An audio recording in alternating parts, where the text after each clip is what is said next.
Hi, this is Natalie Lander, voice of Kinsey, Tara Branford, Stargirl, and many others. You are listening to a W2Mnet podcast.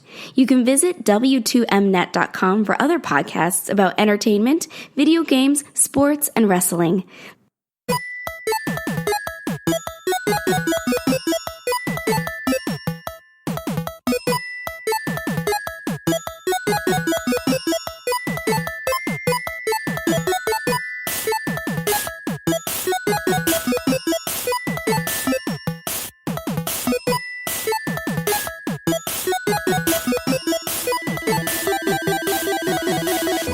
Hello there, and welcome to the first ever inaugural edition of the new podcast, Chapter Select. I am your host, Randy Isbelle, and my co-host over here is a guy I met through a couple other podcasts, and we've had several different iterations of this podcast idea. And then the game that we're going to be talking about today, The Last of Us Part 2, changed everything for us. And that man is Jens Dietrich. How are you today, sir? I'm extremely well. How about you, Randy? I am so excited for this. I said it has changed everything for us because we were just going to play old school games. I used to be on a podcast with a man named Wes Harrington, and we used to just play through old games that we've missed. We called it the Backlog Questing Project, and Jens liked the idea, and we're going to do something kind of similar with that. Just play old games and discuss them. I straight up said, let's revive it. Yeah. You know, we'll each play something every week, and we'll come in with notes and tell each other about it. And then The Last of Us Part 2 happened, and I blazed through that thing, playing like 5 hours a night. I couldn't put the thing down, and Jens has a life and he has a job, which he can still go to, thanks COVID for allowing me to not work for 4 months at the moment. So he was a little bit behind, and it was really interesting to then get his thoughts on it as he was playing through. Yeah, I think every 3 or 4 hours of gameplay, I would jump on Messenger and just start typing about, like, God, can you believe this? Or why are they doing that? Right. And seeing his reactions as he was going along and the ups and downs that he had, which we'll talk about. So we changed it up a little bit, and this is more going to be like a book club for video games. It's like, hey, maybe if we're both playing the same game, it'll be a conversation. Yeah, and that's the goal. And if you are playing the game with us, obviously, wherever you're listening at, you can leave us comments down in those comic sections. At some point, we'll have an email or whatever. We'll be professional about it eventually, but right now it's kind of a proof of concept idea right now. So we're just going pilot episode. Yeah, we're just going to go ahead, and this is chapter 1, if you will, and we're just going to talk about The Last of Us 2, the stories, the characters, the plot, just everything. This is a spoiler cast, and this is the way it's going to go. If you would like to join us in our next episode and play the game that we will be playing Ghost of Tsushima on our next episode, which will be in 2 weeks. We'll talk about that a little bit more at the end of the podcast, but just giving you a heads up right now of what we'll be playing if you want to play along with us. We'll play some old games, we'll play new games. Jens, we're just going to have fun here, I think. Yep, and in the future we'll be breaking games up into smaller chunks, but I think this time, since we've both finished Last of Us and we've got a lot on our minds, let's just do some kind of a mega episode where we just go through the whole thing. Yeah, so this could be a very long episode. We'll see how wordy we get. Going forward for long games like this, or Ghost of Tsushima, will most likely break them into multiple episodes. Easier for you to handle and easier for us to continue to play the games and not have to like crunch a game in at the last minute to hit our deadlines. So, Jens, let's just get right to it. The Last of Us Part 2. I just want to quickly start off with, what did you think of the original Last of Us, and what were your thoughts going into this one? It was one of my favorite games of the previous generation. I loved the characters. The gameplay, was always fine. It's, stealth, survival kind of gameplay in the Naughty Dog style. It was good. It's not something that blew me away from a gameplay standpoint, but it's really the story and the characters that elevated it for me, and including, one of the most perfect endings, I think, to a video game that I've ever experienced. And I was extremely skeptical when they first announced Part 2. I really didn't want it. I didn't want a sequel to Last of Us. I thought Last of Us was a perfect standalone game with a perfect ending that ended on a kind of beautiful, ambiguous note. This moment between these two characters where it's a lie, but it's a lie that they're both kind of willingly, that you don't really know, does Ellie accept it? How much does she really know? Is she going along with Joel because that's all that she has? And it ends on this wonderful kind of ambiguous note about how much does Ellie really know of what Joel did. And of course, this game answers that in spades. Oh, yeah, they did such a good job with it. I was right along with you where I didn't really want a sequel to the first game. I have always called The Last of Us my favorite game that I never want to play again. It was such a beautiful one-time story that just hits you in the gut so many times, along with telling you this whole relationship between a father figure and a daughter figure, and how they went from just absolutely not wanting anything to do with each other to basically growing into their own family, and just how well it was built. I mean, the gameplay was good, not great. And I think that was another reason why I didn't really want to replay it. It was because then I would start seeing some of the issues with the combat and stuff. But just that one-time playthrough was just so well done. And as you said, the story ending left so many questions on the board and just went, you can fill out the answer if you want. Yep. At least that's how I felt. It's like, to me, maybe Ellie knows everything and is just going, yeah, whatever. Or maybe she has no clue. It brought up so much discussion, I think. But we also understood that these characters are going to do what they have to go on living. Yeah, I mean, because that's what they've had to do for years. So, I mean, they would figure it out. But it was just a great ending and a great story. So I was with you. I was a little concerned. How are they going to do this with the second game?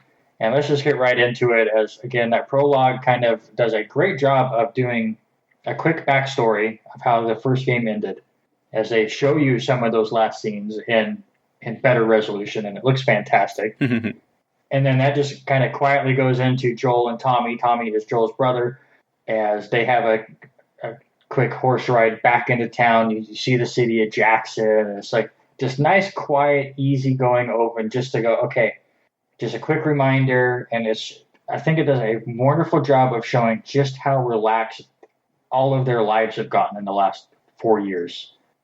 Yeah, and it sets up the relationship between Joel and Tommy, where Joel is finally trusting Tommy enough, I suppose, to tell him the story. And it also sets up the guitar right from the beginning, because in that scene where we get the recap, as Joel is spinning his yarn, he's also cleaning this guitar, which is going to be one of the most important through lines through the game. So right from the beginning, it sets all that stuff up incredibly well. Just like Ellie's introduction, when we see her drawing in her journal and listening to her records, sets up, what will become kind of a through line that gives us insight into Ellie's mindset, and the records which become thematically significant in the epilogue. Yeah, and of course, Joel sings the very important song to Ellie that you're going to hear throughout the game that Ellie will try to continue to play. And I think the guitar really was their big bonding moment. That and the corny jokes. We also get that moment where they bond up with corny jokes. Yeah, the corny jokes that were, what was it, Left Behind was the DLC of the first game where she got those books. Yep. So those made a return. But it was the guitar and Joel teaching Ellie how to play, I think, was their reconnection after everything that happened in the first game. And then obviously things that happened in between that really kind of fractured their relationship. The guitar was always that glue, I think, between the two. And you see that a lot. You see it right here in the prologue.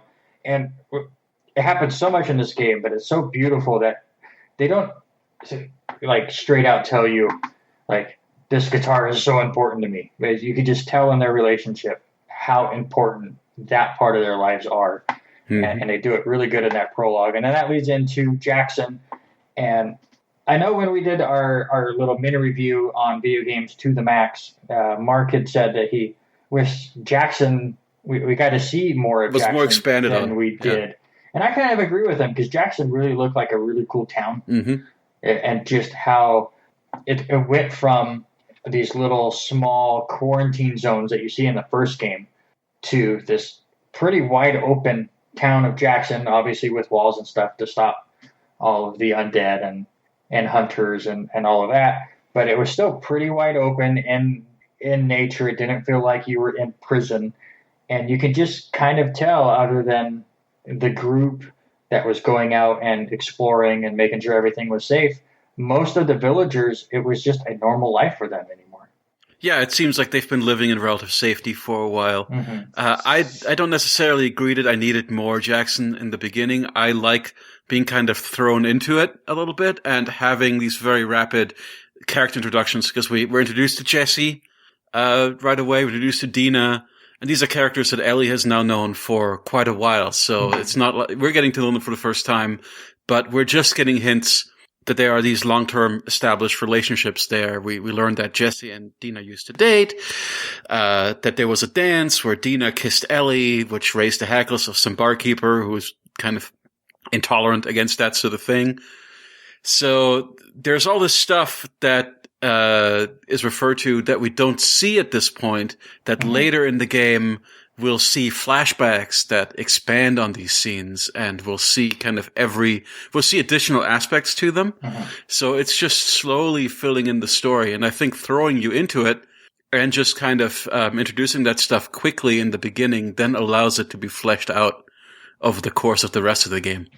Yeah, and can I just say that the marketing for The Last of Us 2 over the last few years turned out to be straight up brilliant. I think one of the issues I've always had with trailers and things at E3 or Game Awards or stuff where you're getting like 5-minute clips like The Last of Us was doing before Last of Us 2 came out, was you're seeing too much. Or you see that a lot in movie trailers, especially comedies, where you watch a 2-minute trailer and you go, I've seen the movie now. I don't need to spend an hour and a half watching the movie. All the best parts were there. And I try to avoid trailers for exactly this reason. And in fact, I didn't see any of the marketing for this game because I didn't want to see anything. I get hooked, line, and sinker on some of the stuff. But that scene you're talking about with the party and the kiss between Ellie and Dina was, I think, the second trailer they ever showed for this game. Oh, wow. And that's that's a flashback that happens much later in the game. That's only referred to early on. So again, I'm like, when they were showing it, it was like, this is a whole scene that they're showing. Like, are they showing too much? They're teasing a lot of stuff in that scene. But I think it works so beautifully because now throughout this entire game, I'm going, okay, where's the scene going to hit? So, and they talk about it instantly in this game. Like, so was that scene only created for an E3? What is happening? And then you see it so late in this game. So every time you see Dina, I'm just thinking, okay, here's the time we're going to see this dance scene. Oh, wow. Well, I'm glad I didn't have that because it was a pleasant surprise to me when it appeared. Where it's like, oh, we get to see this fabled event that all the characters have been talking about this whole time. But it really played tricks on you because for the whole time, and honestly, I think this is why they showed this scene when they did, because I think obviously the whole rumors was Joel was going to die, because obviously the first pictures you ever see as far as marketing went was Ellie sitting on the bed talking about getting revenge and everything. So they're like, oh, she's getting revenge for Joel. So then they came out with that scene. So it's like, oh no, she's actually getting revenge for her girlfriend. Well, so I think it was that's interesting. Yeah. Go back and watch those trailers and try to put your mindset 3 years ago when all this stuff was going on. So I think it was a great way to subvert expectations back to where they wanted you to be. So then when the big moment happened, which happened really early on, and we'll get to it in a second, but I want to bring up the fact that just randomly here, you start playing as this new character, Abby, who is with a group in a ski lodge that's actually just outside of Jackson. The Overlook. There's the Overlook? I thought, yeah. And they are looking for someone, and they're going to go check out any towns. They haven't seen any, so they're going to camp for the night. Owen ends up... They're kind of observing Jackson from afar, kind of discussing how well defended it is. They've got this many men, and are you sure you want to go through with this? You realize that they're planning something. Yeah, Owen's the one that finds it, decides to tell Abby first. Abby runs off on her own, sees the horse tracks that when I played the game, I thought were Ellie and Dina's the whole time. I'm like, great, we're going to have this confrontation. What is happening here? So it's just really interesting that they have you play as that character so early on with zero explanation to it. Did you start piecing the pieces together about what Abby's intentions were at that point, or no? I tried to. How has that played out for you? Well, I knew that Abby was controversial because I was still finishing Persona 5 The Royal for like that first week that Last of Us 2 was out. I started it much later than you, and I don't know, when you played it, did you know any of the controversy? Did you know that there are people who are complaining about Abby as a character and all that? Is that something you were aware of? I knew there was controversy. I did really good. So obviously a lot of things got leaked. Mark has since told me a lot of the things that got leaked were fake, which was good. But I avoided everything spoilers. Basically, once they said spoilers were out for The Last of Us 2, anytime I saw Last of Us 2 in a headline, I just left. I never looked at a comment section of anything. I just knew that people didn't like Abby, so I looked at that first section. The only thing I looked at were the Metacritic score when those first hit, so I was just curious. And then I think Mark had said something about, because I knew backlash was going to happen after the spoilers, because you just hear things when you listen to other podcasts about the hate that this game was getting. So right after the game came out, I went to go see what the user score was on Metacritic, but I stayed away from all the comments. So I had no idea who Abby was. Right. I just knew that she was controversial for some reason, so I looked at this opening section through the prism of, okay, why do people not like, she seems fine, she seems like a cool character, why do people not like her? What's the deal? And then she meets up with Joel and Tommy, and they have that big scene where she brings it back to the group, and Tommy's, hey, come on down to the town. We'll get you stocked up before you go out. And how long have you been? And, this is after a big run-in with a horde where Tommy and Joel basically bailed them out and saved their lives. It was just so nonchalant. And then I was like, yeah, that's my brother Joel. And everyone just stops. And, you sounds like you've heard of us before. And then the shotgun right to the knee, which just shook me to my core. Like, even after the scene that I was talking about at E3 where they're like, no, she's getting revenge for her girlfriend. It's like, I figured Joel's not making it through this game, but I was not expecting it this early on. Joel loses his life within the first couple hours of the game. This was a very difficult thing for me to deal with. And it comes just on the heels of a really sweet scene where Dina and Ellie are on patrol and they're trapped in a snowstorm and they find a marijuana growery and they have a love scene together after getting high together.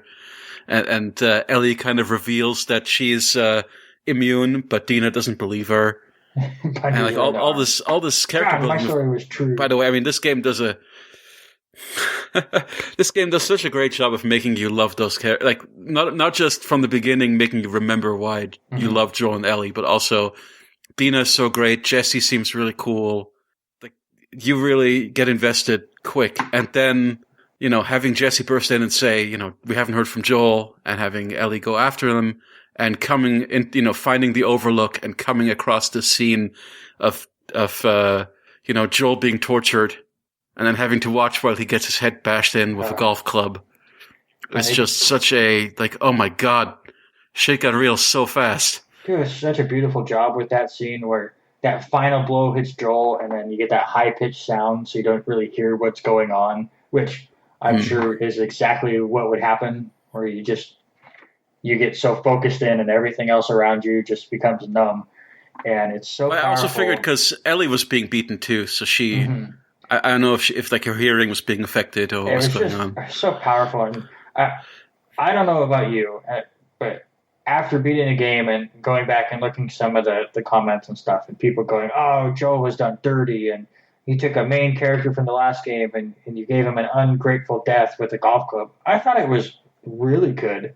And I think they did a great job of once again showing that Joel's been living the easy life for the last few years and was just getting to the point of feeling like he had found his new normal. Like, obviously life was never going to be the way it was before the outbreak, but he had found this comfort in this new location and seeing these, dating a little bit and being there for Ellie even though they were having their issues. So it's like he had eased off a lot compared to what you saw him in the first game, and you can kind of see it in his face after he gets shot of like, well, I was stupid.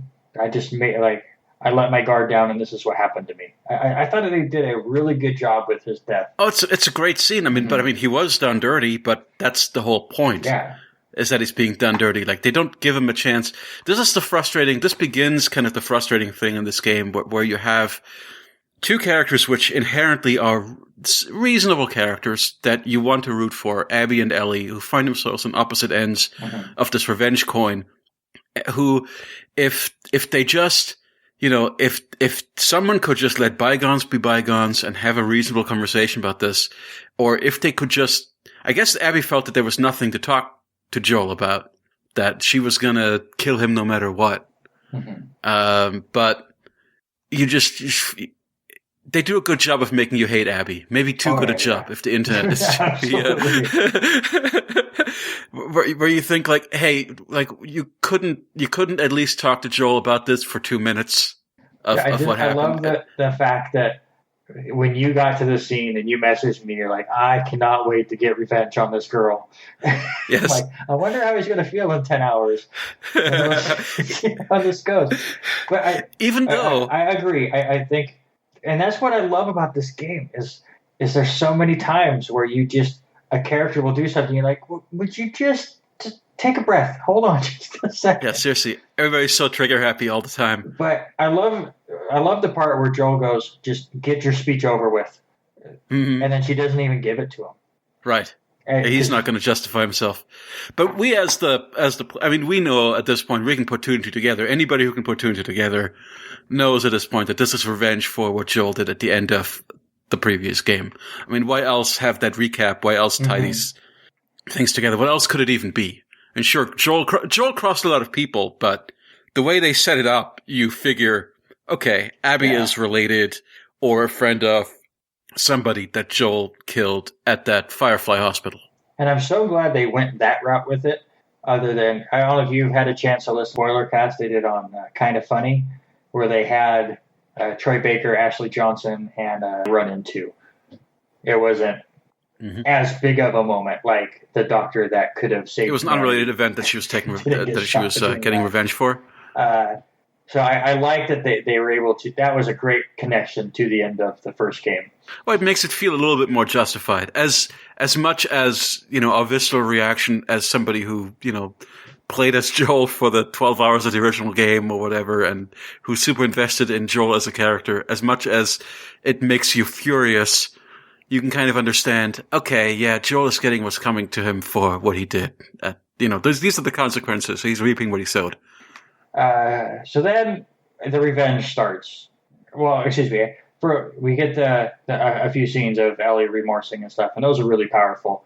And I love that. And Ellie and Dina deciding that they're gonna. Yeah, Ellie and Dina are gone. Tommy doesn't really want to, or at least doesn't want Ellie to go, and then he ends up just taking off the night before. And I have to admit, I had messaged Robert Taylor at this point, because at this point he was a little bit ahead of me. And the way this series has just messed with my mind, like once you get to Seattle and everything starts happening and you're hunting Tommy and you're trying to figure out what's going on, in my mind, like the darkest parts of my head, I'm like, if Tommy is behind all of this, like part of me wondered, it's like, did Tommy let them know after? Because you had that scene, like you said, with Tommy and Joel, where Joel told where Joel is telling, in Utah. So it's like, did Tommy not like that, and then go find this group and bring them back? My mind went nuts here. But Elliot, I forget. Was Tommy a major character in the first game? Was he a character in the first game? He was a character. I mean, I'm assuming he was. So obviously he's there at the very first scene, trying to get out of town, and then you meet him in Montana for just a little bit, and that was one of the big scenes between Ellie and Joel, where Joel was going to give her off to Tommy and let Tommy take her the rest of the way because Tommy was a Firefly, and Ellie was talking to him about, it's like, everyone in my life has left me or has died except for you, and that was where that big scene came from. That's interesting. It never even crossed my mind that Tommy might have ratted them out. I was so glad it did it, but I was like, if they did it this way, I was like, I don't know how I'd handle that. So I'm glad it was just my mental capacity. So let's get to Seattle, because that's obviously the big portion of this game. And the first thing I have to say is I kind of like Seattle more this way. I mean, not all broken down in the building stuff, but how green they made Seattle look is fantastic. It reminds me of Washington in at the end of Logan's Run. I don't know if you've ever seen that, where everything's also overgrown. Yeah, and you get to Seattle, and this is an interesting part in the game where they kind of went Lost Legacy with you a little bit, and you had a little open area where you can check out all these different things. Obviously, it was sending you on a path to get gas, but there were all these other buildings you could check out, and in one of them, you could find a guitar shop, and you get a little extra scene with Ellie singing a song, and it was just a really nice, touching moment. I know a lot of people were like, she's out here on a revenge tour, and all of a sudden she's going to break into song in the middle of it. It's like, these people are still human. They're going to have nice human moments, especially when Ellie's singing guitar and she gets all the flashbacks and stuff. And it's again her connection to Joel. She's reminding herself of why she's doing this in the first place. But I do wish they would have done this kind of a section at least one more time. More? Because I thought it was really perfect of just the quiet. It was very enjoyable. At least I wish you would have been able to do it once with Abby, I think. Just the calm before the storm, checking out Seattle, and killing a couple dead here and there, and just the way they do the story without saying anything is really good. And I think Naughty Dog is so fantastic at while you're walking around, you're getting that connection between Dina and Ellie more, which works so much better than sitting there and watching a 20-minute cutscene of them having a conversation, I think. Yeah, and we're kind of learning about the wolves just through discovering things left behind in the environment. Like, seeing little notes and signage. Yeah, seeing notes on people writing "fuck wolves" on walls. The old outbreak centers or whatever that they ended up overrunning. So you kind of can see how they were taking control of the city. It's just really nice ways of telling the story without going Hideo Kojima on you and giving you an hour-long cutscene every 10 minutes. Right. It's just, here's what happened here. When this was a quarantine zone, shit went bad. And this is the result of it. But, it's kind of nice and eerie because nobody's around other than a couple of infected here and there. And it's fun to traverse because this part of the city is so simple. Yeah. It's a simple grid, and you can ride on your horse and pull up your map and see where you are, and it's very easy to find your way. Were you? And it was really fun. Were you like me, where you actually liked the simplicity of it, of not having a mini map, and you actually had to pull out the map when you wanted to look? Oh, I enjoyed it. It was very Far Cry 2. So you go around to that, and we get to one of the biggest parts of the game to me. And you start seeing these flashbacks, and the first one is a birthday gift that Joel gives to Ellie as he has found a museum. As you learn in DLC of the first game that Ellie's way into dinosaurs, or maybe you do in the original game. Those two mixed together, but she's very into dinosaurs in the first game. So he takes her to like this dinosaur museum, and there's like a space compartment to it and stuff. It's just the relaxed nature of that compared to some of the high energy fights that you had just gotten into in Seattle was such a nice touch, and kind of seeing a glimpse of how life was after the first game, where they really were starting to become a family and Joel was really trying to be that father figure for her. This is probably one of my favorite scenes in this entire game. A lot of really good wish fulfillment where, hey, who cares? You can touch stuff in the museum. You can get in the, in the shuttle cockpit and put on a helmet. Really enjoyed it. I enjoyed Joel going the extra mile of having brought that tape with the, kind of the audio from shuttle launch on it to play for Ellie while they were doing that. And all their little veiled references to Jurassic Park. And the Lost, they refer to the Lost World, but they don't mention either one of them by name. It's like, there was a sequel. It wasn't as good. And unfortunately, they memed their own game with that, because everyone that hates this game uses that line. Oh no! They use bad. that clip all the time. I see it on Twitter all the time for the people that don't like this game. I hate that. So they're like, they said it themselves. But yeah, there's several flashbacks in this one. Obviously, like I said, this is my favorite one. The next flashback you see really kind of hammers home that importance of the guitar as they're looking for guitar strings. Though they don't ever find the strings. That's disappointing. They get so caught up in clearing that one building on the way to the string store. And actually, the beginning of that scene was really good with Ellie and Tommy, where you first where he teaches her how to use the scope. Yeah, and you start getting hints that things were not good between Ellie and Joel for a little bit. Ellie was really starting to question things as far as what happened at the first. Before that birthday gift flashback, between the open world segment and the birthday gift flashback, there is a lengthy sequence that I really enjoy where Dina and Ellie first run into the wolves, where their horse goes over an explosive trap, and then they get chased around. Dina has to save Ellie, and then they get chased through the Seattle subway tunnels. And there's kind of that first awesome sequence where you can set the clickers. Oh yeah, that was before that. On the wolves by throwing a bottle, and the clickers kind of go after, which is a cool dynamic thing that apparently plays out differently depending on where you throw the bottle or what's happening. I talked to Mark, and Mark told me that in his game the wolves managed to wipe out the clickers. In my game, the opposite happened. It's but I also got out of there. Cool. I don't think everyone died by the time I escaped. I just snuck around the outside. Yeah, I think you just use the chaos to sneak around it. There are a couple of cool sequences like that. This game is so good with that kind of stuff, and we'll get to some of that here once they kind of get into the more open stuff when you start facing the WLF, which is one of the two main factions in Seattle. I think they do some amazing stuff in this game. I love that the bulk of this game is spent fighting humans, and fighting humans using stealth tactics. It gives me, it makes you feel like Rambo in First Blood.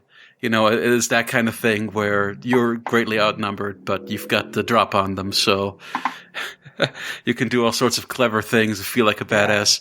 And you get out of combat not easily, but there's so many different ways you can get out of combat and get back into the stealth section if you so choose it. Because I screwed up so often, and I like that they gave you that option, kind of like the earlier Hitman games, where it wouldn't just fail you, or you were just screwed in combat until the end of it. It was, you could get yourself out of combat if you wanted to.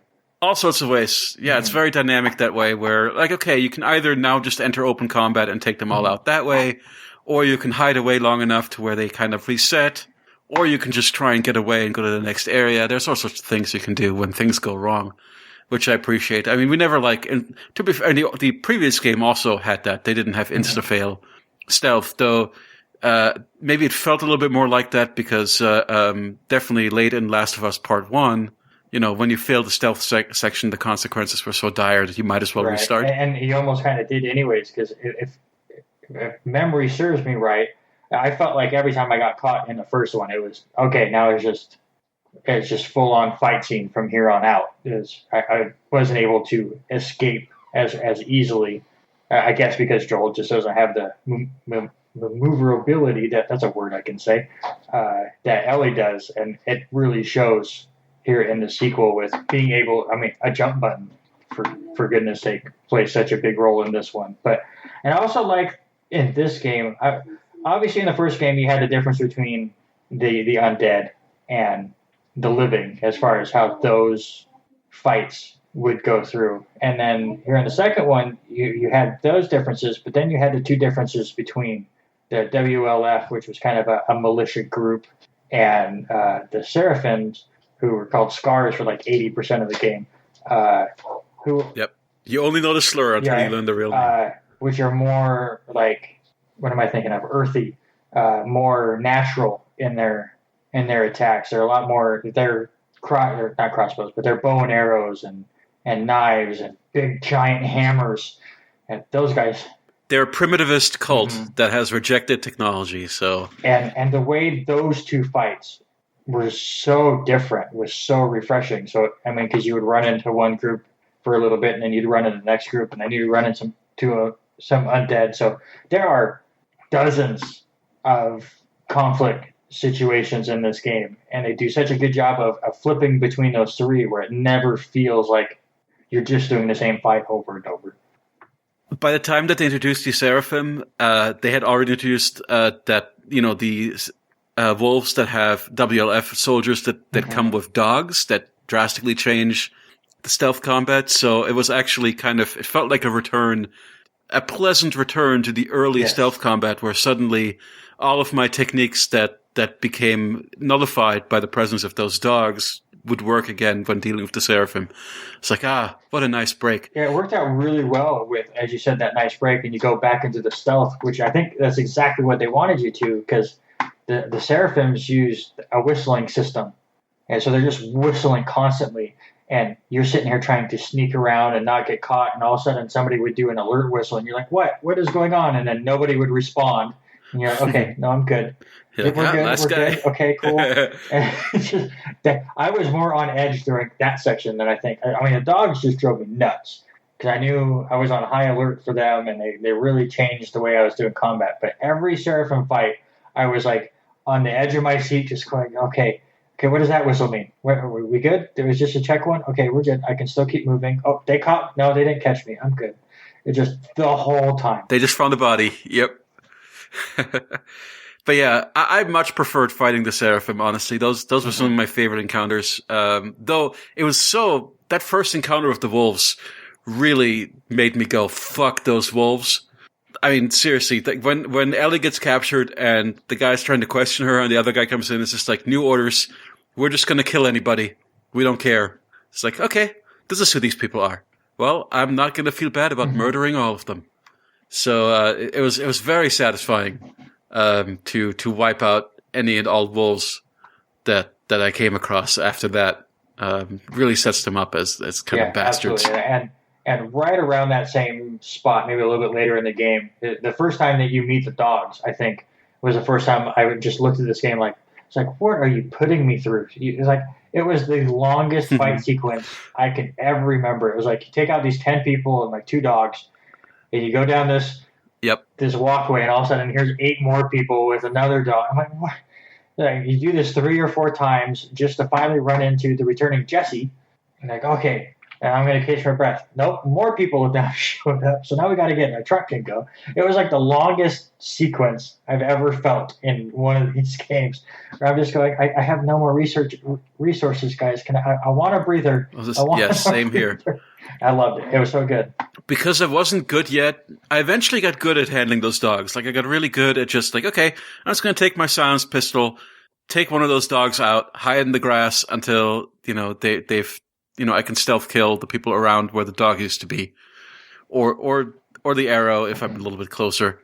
But here, it was such I think at least 4 or 5 times I just ended up in open combat with those people, and by the end of it, I was completely out of everything. One more thing I should mention about the theater. So after your first encounter with the wolves, you end up in this abandoned theater, which becomes the home base for Ellie and Dina while they're in Seattle. And that's also when we learn that Dina is pregnant. You guys wrote all these notes, and I'm just skimming through them. But yeah, so that is a big part of this game is Dina finds out on their trip to Seattle that she is pretty sure she's pregnant with Jesse's kid. So you kind of have to deal with that. And it kind of puts a little bit of a fracture between Ellie and Dina. Maybe briefly. Yeah, I think it puts more of a fracture between Dina and Jesse once Jesse shows back up because he's pretty upset that she didn't tell him. Yeah, but again, I mean, their first conversation back. But it also makes an interesting parallel because early on in the game, when we first introduced her, Abby and her group, Abby has a friend called Mel who's a doctor, and we learned that she's pregnant as well with Owen's baby. Did we learn that in that scene, or? Yes. Yeah, actually, we learned it. No, we learned it at the Overlook. I think it's just enough time had passed. I went through the same thing because I went back to some of the early cutscenes when I was doing notes for this podcast. And I watched that first Overlook scene again where we first meet Abby and Owen. And yeah, they talk about how Mel is pregnant. It must have went right over my head. Yeah, I'd completely forgotten by the time that, you confront Mel near the end of the game. I had completely forgotten about that, so it was as surprising to me. And that's the big thing here at the end of Seattle Day 3 is Ellie has now run into Jesse and Tommy and finds out that Abby is hiding out in the aquarium. So she heads off there, and that is where she She's killed some of Abby's friends along the way to find this out. Yeah, but honestly, I didn't care about those friends. Oh, but the thing with Nora is pretty brutal. So Abby goes into the hospital, which is the same hospital that you later go back to with. Sorry, Ellie goes into the hospital, which is the same one you later go back to with Abby when you're getting the supplies for Lev. And they have she has that thing where she chases Nora through the hospital, and then they ended up in a dead end where the only way forward, getting away from the wolf soldiers, is to jump down into the basement, which is full of spores. And Ellie just does it because she's immune. So she kind of drags Nora down with her and seals her fate. Yeah, and that interrogation scene down there was brutal. That was the first time where I'm like, Ellie, no, just Ellie. You don't really see that much of the interrogation. It cuts away, and then you just see Ellie come back, and she's got this look on her face. Yeah, like she's done some shit that she's not proud of. And her one line she says there, where she just looks at Dina and says, "I made her talk." Yep, it was so powerful. And she also says that now she knows why Joel was killed, but she's not going to admit it to anyone. She just says yeah, he had a run-in with some fireflies over some cargo.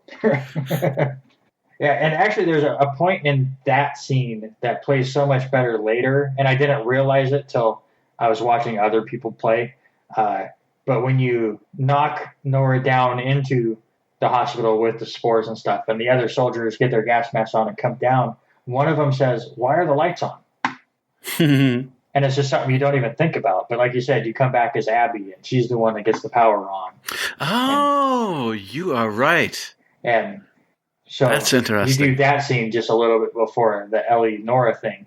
So they do such little things that it was really interesting to watch other people play it shortly after me. And I go, oh, okay, I get it. But yeah, so that scene was like I said, the first time that Ellie made me go, I don't know, girl. I don't know if you're doing the right thing. She crosses a Rubicon there. But yeah, now that she's killed, that's kind of the first big murder that really matters. And, now she knows that Abby's in the aquarium, and she's going to make her way there with Jesse at first, and then they split up when you get into the boat. Yeah, Jesse, they were going after Tommy, and then the gunfight where they thought Tommy was ended up being off to the side. So that's why everyone splits up, because her whole thing has been saying, I have to get Tommy, and then we're going to get out of here. Right. I'd forgotten what Jesse and Ellie's disagreement was. It's not even in my notes or anything. So yeah, you're right. It was Jesse wants to go get Tommy and save Tommy, and Ellie is like, no, I've got to do my revenge.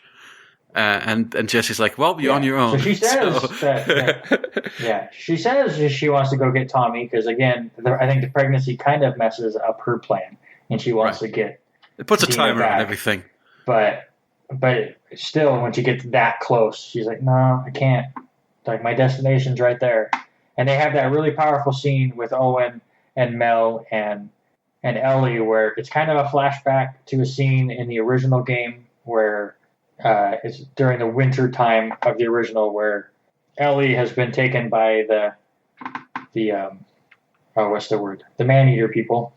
The cannibals, that's the word. Mm-hmm. And Joel wakes up from his injuries and hunts down two of them and then does the interrogation process of, you're going to point on this map. Yep. And he's going to point at this map. And if you don't point at the same spot, you're both dead. And then one points at it, and the other's like, I'm not going to tell you. He's like, it's okay, I believe him, and just kills them both. And Ellie almost does the exact same thing in this segment, and it was Owen escalates it because Owen tries to arrest. As the player, it was so uncomfortable. It was so uncomfortable to watch this scene. You're like, Ellie, just let him go.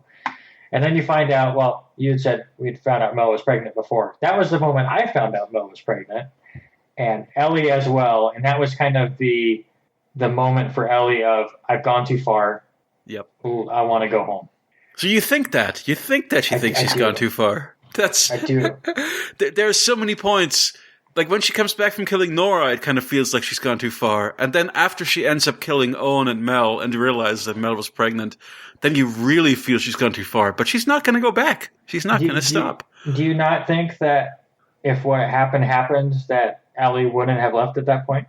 I don't know. So they meet up with Tommy, right? So they meet up with Tommy, and the three go back to the theater. So now it's the four of them.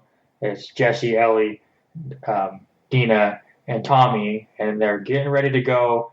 Jesse and Tommy are discussing game plans on getting back, and they're talking about Tommy has found jewelry for his wife to make up for him leaving. Mm-hmm. And it's kind of this nice casual moment between the four. Tommy goes off, you hear rustling, go through the door, Jesse gets shot, and there's Abby. I do think that if that doesn't happen, I think the four of them would have left. I don't know, though. Considering that she goes back later, and the lengths that she goes to... I'm not saying it would have been the end of the game. I'm not saying it would have been the end of her story, but I think she would have gone back. But she has so many opportunities later. You know, if you're saying she would have cut it quits right here, she has like 5 or 6 more opportunities to cut it quits over the rest of the game and doesn't do it.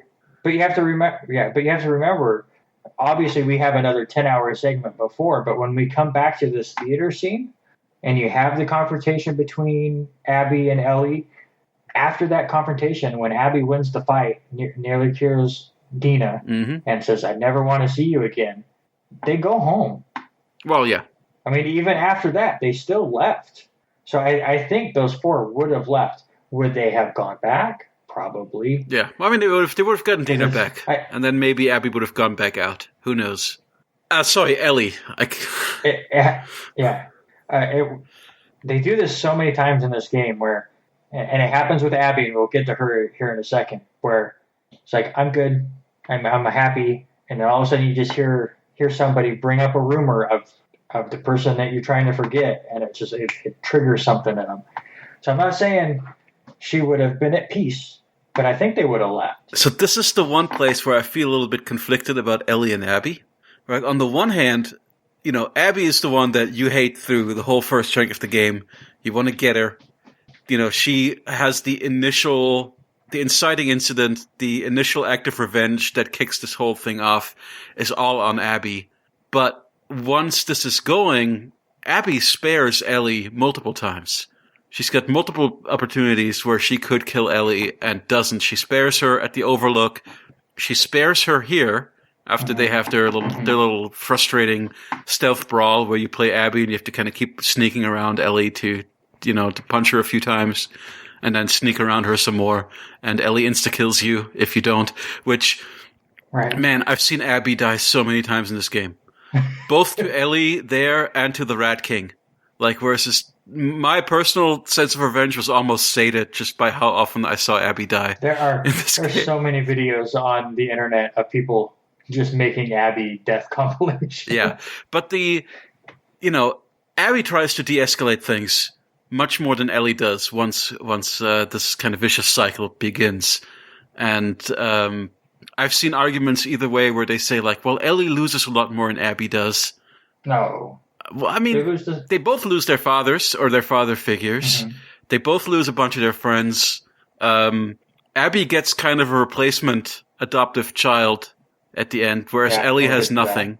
So, there's people who have argued that, like, well, Abby didn't care that, Abby doesn't care that much about Owen or Mel. At that point, their relationship is kind of fractured, so it's not as bad. But I don't know. I feel that they're about equal in the in the loss department and in the blame department. And honestly, I think Abby forgives a little bit more because she's farther along, right, in the grieving process. So that's what happens. So you have that confrontation. Abby kills Jesse and saying, "You've ruined it. We let you go. We let you live, and you've ruined it all." And then all of a sudden, you get a flashback, and you're playing as Abby, and you can just hear controllers hit the ground. Yep. This scene. I've watched many of YouTubers get to the scene, and all of them go, "Oh, fuck this." It's my favorite thing, is to go back and watch. Well, I kind of sort of had this reaction at first. A little bit. It's like, there's no way you're making me play as her. And I do like that the very first scene that you get with her is a flashback to right before Joel and Ellie, or right as Joel and Ellie, I guess, are getting to the hospital in Utah. Mm-hmm. And her little interaction with her dad. And then you see the scene with Marlene and the dad where he's like, listen, the virus is hooked to her brainstem. The only way we can get this cure is if we kill the host. And Marlene, who we saw as the big villain at the end of the first game shows how much heart she has. She's like, I'm not killing a kid. But then they decide to do it anyway. They do make the pragmatic decision there where they say, like, well, I mean, okay, they ended up do it. doing it anyways just because he said that's the only way. And Marlene's like, I'm going to tell Joel. I have to tell Joel. Yep. And if she never told Joel, we would have a cure and everything would be fine. Ellie would be dead, and that would be really sad. But they might have gotten a cure that way if she just wouldn't have told him. It was a chance at a cure. Who knows if it would have gone. Listen, considering that you need to distribute this cure, and the society is already basically destroyed. It's the apocalypse. Everything's falling apart. You've got to distribute this cure. You've got to make this cure. Who knows what would have happened? Listen, I mean, it was a chance. If COVID has taught me anything, everything is black and white, and it's really easy to cure a disease, all right? No, you're right. You're right. Okay. So, I did just read a news story that apparently some of the vaccine trials are good, are having positive outcomes. So fingers crossed. Crossing my fingers, yeah. But I do like that was the first time you really, I guess it's the second time you control Abby, but it's the first time you control Abby after you've killed Joel with her. And then you come back, and when it said Seattle and it slowly puts day one, like, I don't know about you, but like my heart dropped for a minute. I'm like, oh God, like I'm only halfway through this game. This game is twice as long as the first game, right? And I'm like you, like I'm uncomfortable as playing as Abby. I didn't hate her as much as I think the rest of the world did, but I was like, I don't know how I feel about this. And then seeing all of the other side of all of the death that I just caused with Ellie, but I think they do a really beautiful job. Where you start in the Soundview Stadium, which was Seahawks Stadium in Seattle, and you're seeing the community that they have built in the stadium you have classrooms in there. You have this big giant gym, which obviously Abby has spent every day of her life in since her father's death. It's a whole giant community. I mean, the stadium, like the actual field has turned into a garden, and it's like they've created this whole little community in the stadium. I thought it was one of the coolest points of this game. Yep, it's a chapter all about humanizing the wolves. It's like, here, look at these. These are real people. Mm-hmm. We're going to reintroduce you to all of Abby's friends and their respective relationships. And look, those vicious attack dogs that you hated so much early in the game, they're really sweet. You can pet them. You can play fetch with them. Aren't you a monster for killing all of them earlier? And I believe this is where you had messaged me saying it's getting really heavy-handed. It felt like it felt a little bit like you were being shamed for the stuff that you did as Ellie, that the game really didn't give you a choice. Mm-hmm. Like, if you want to do this sort of thing, you have to at least give me an illusion of choice. Like, the Telltale games are good at this, where kind of you have choices, but all choices are bad, so you feel bad regardless. Or something like Spec Ops: The Line. Oh, that game is so good. Where like you realize the ramifications of your actions kind of late in the third act of the game. I'm kind of sad. And it makes you feel bad. I'm kind of sad you've played that game because I want to do this on this podcast. It's been a long time, but yeah, it's a great game. But actually, I love the fact that this game doesn't give you choice. If you're not going to give me choice, then what are you doing now, kind of wagging your finger? Just that Abby's not a bitch. Well, she's a little bit of a bitch, but she's not the... Sure. The really heavy-handed thing, I should speak to what else happens in this chapter. So, like, after all the whole setup where you meet all the wolves and you're in the stadium and you're getting food and you're hanging out and you're meeting Mel and Manny and Owen again. Well, no, Owen isn't there, right? We learn later why Owen isn't there. But Mel and Manny and Abby are sent out on the supply run or basically to go to another wolf station. And they're supposed to drop Mel off there at this other outpost. And this really, it strained credulity to me a little bit. That's like, okay, this woman is like 7-8 months pregnant and you're going to put her out into the field. Right, like, okay, I guess if everything goes super well, maybe, but we know that it's not. And this seems wildly irresponsible on everybody's account. And, she really should stay here and she'd still be alive. But whatever, while they're out on this run, they have this, before they get attacked by Seraphim, and there's kind of a big action, scripted sequence where they're having a fight throughout Seattle on their little truck. They have this conversation about how there was a truce between the wolves and the seraphim, and there were some seraphim youths that were going to cause some trouble. So the wolves shot them, kind of overreacted, I guess. And that then caused a revenge attack, which then caused another revenge attack, which then caused another revenge attack, Right.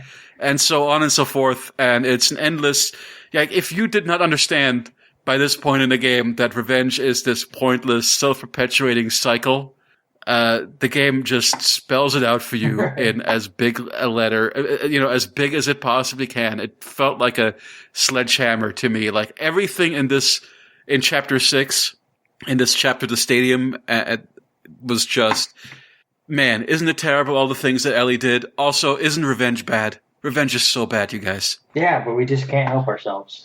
That's for sure. But no, I totally get it. And there are definitely a couple points in this, like you said, with Mel going out all super pregnant. It's just, I mean, once you stop and think about it, it's like, that's not the smartest thing to do.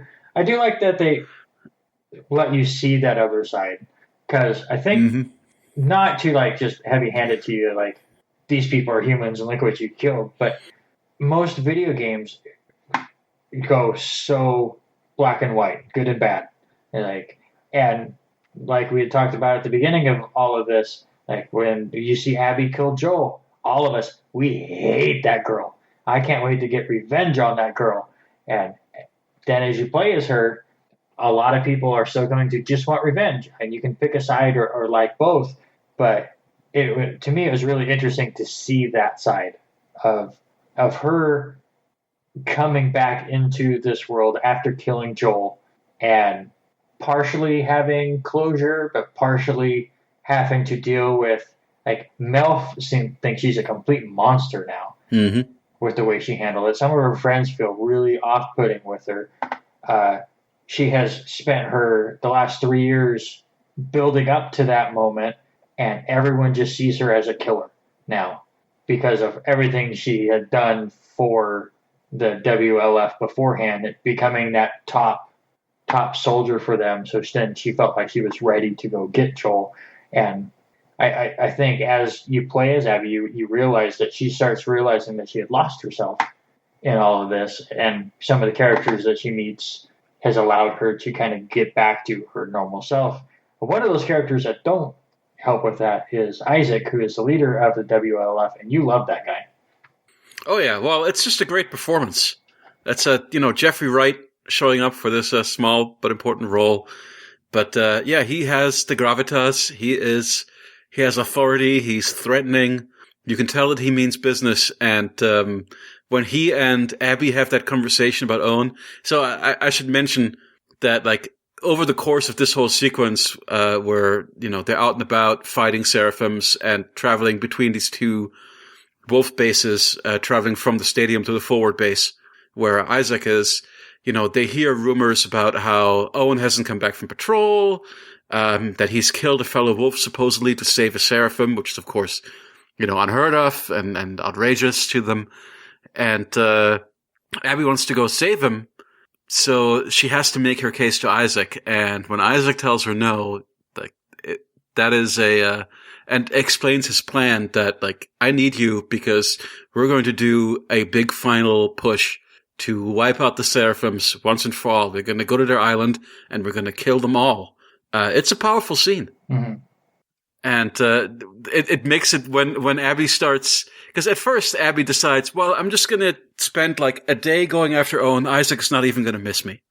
And then as she gets increasingly embroiled in a bunch of new plots that emerge, you realize, oh no, Abby can't go back to Isaac. Abby cannot go back to the wolves after this. No. And the longer she stays out, the more it's like, oh, they're going to come after her.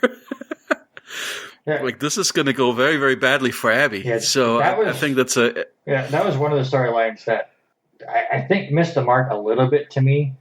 Mm-hmm. But it also kind of shows just how one-sided people can be on this kind of stuff, where, oh, you're hanging out with the seraphim person, now you're the devil. And then we see that in life now. It's so strange with how black and white or red and blue it is. Let's not get into politics. No, but that's what I'm saying. But I think that's what they were saying. It's you can't be in the middle anymore.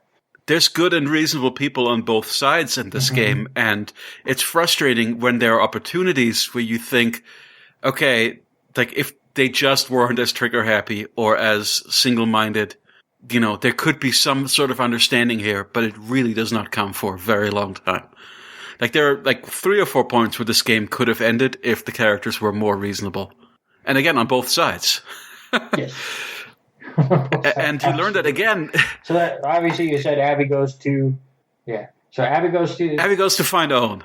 Abby goes and finds Owen at the aquarium and learns about his story about how he wanted to help and this guy turned on him, and I don't know. Do you know more about that story? My brain forgets all about that.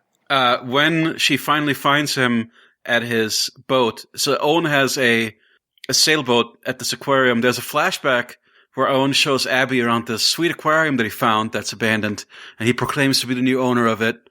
And it's a sequence that it mirrors the Natural Museum sequence with Joel and Ellie earlier a little bit, when he's showing her around and stuff. But we also, get to see his boat, and that he's got the sailboat that he's trying to fix up. And that's kind of his big thing is Owen wants to fix up the sailboat and take it out to Santa Barbara, where there are rumors that there are still fireflies out there. So that's kind of a big thing for him. And when Abby finally manages to make her way to the aquarium to find him, he confesses to her what happened, which is that they were killing Seraphim, and then they were going to kill a Seraphim child, and Owen suddenly had an impulse where he didn't want to, and his fellow wolf, went after him after it anyway, and pulled out a knife or whatever, and they struggled, and Owen killed him in self-defense, stuck the knife in his belly. Yeah, that's so the rumors are true, and Abby can't believe it, and then they hate fuck. Because that's what you do. But right. And that was an awkward scene, I think, to watch. Just a little bit. Yeah, that's also one that I've seen a lot of. Have you watched any of the internet's reactions to that? It's kind of gross. So the internet just really does not like that Abby is a muscular woman. Right? It seems. It was more, to me, it was awkward. It just turned on a dime. And it helped. I mean, Owen was trashed at this point. Well, Owen also is trash since he's cheating on his pregnant girlfriend at this point. Right. And that's what destroys their relationship. That's why it's not spoken when Abby confronts Mel later and Mel says, "This is over, you're not coming with us to Santa Barbara." Mm-hmm. And well, none of you are going to Santa Barbara. Yeah. Right. But you know that Mel knows. So during all of this, and actually on the way to the aquarium, is where Abby runs into two Seraphims, Lev and Yara. Right? This was before? Yep. Yes, sorry, that does happen before. You're right. Because then they lock up. So basically, she gets captured by Seraphims and is getting ready to be hung. And while she's sitting there on her bucket, they bring Yara in and, quote unquote, clip her wings, which is so disturbing to watch. Taking a hammer to her elbow and forearm and just going nuts on it. Lev comes in with his bow and arrow. He's the younger sibling and is able to save Yara. They decide to help Abby out. And Abby helps them, but she strangles one of the lead Seraphims with her thighs. I forgot about that. That's great. So those three escape from all the clickers and craziness. And what are the sneaky ones? Stalkers? Is that what they were called? Yes, stalkers. Those are the new enemies that don't show up when you're in listen mode. And they are assholes. Yeah, whenever there are stalkers, it's basically like, well, okay, I guess I cannot stealth any of this. No. I'm just going to be in open combat until these stalkers are dead. Because I would do the same thing. Every time I knew stalkers are around, it's like, I just shoot. Okay, come get me. Let's go. Yep. I'm ready. The best tactic is to back yourself into a corner and just wait for them to come. Yes. We'll get to it. Shoddy out. Yeah. There's a part later in this where they use stalkers in a different way, but we'll get to it in a second that I absolutely loved. But so she meets Lev and Yara. Has him hide away, and then feels bad and goes back for him.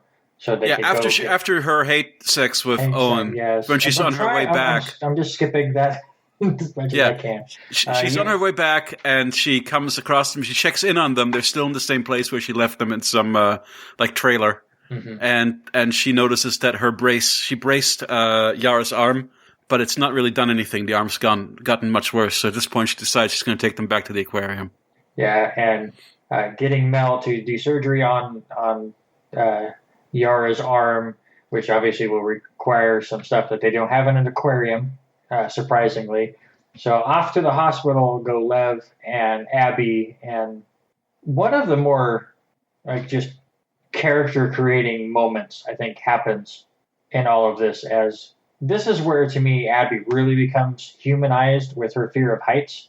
Yep. And her conversation. I love that sequence. Yeah. Her conversations with Lev the whole time, where like she'll do something. She's like, "Aren't you going to congratulate me?" And he's like, "No, come on, it gets worse." just straightforward. Like, oh, don't feel proud yet. Yeah. Right.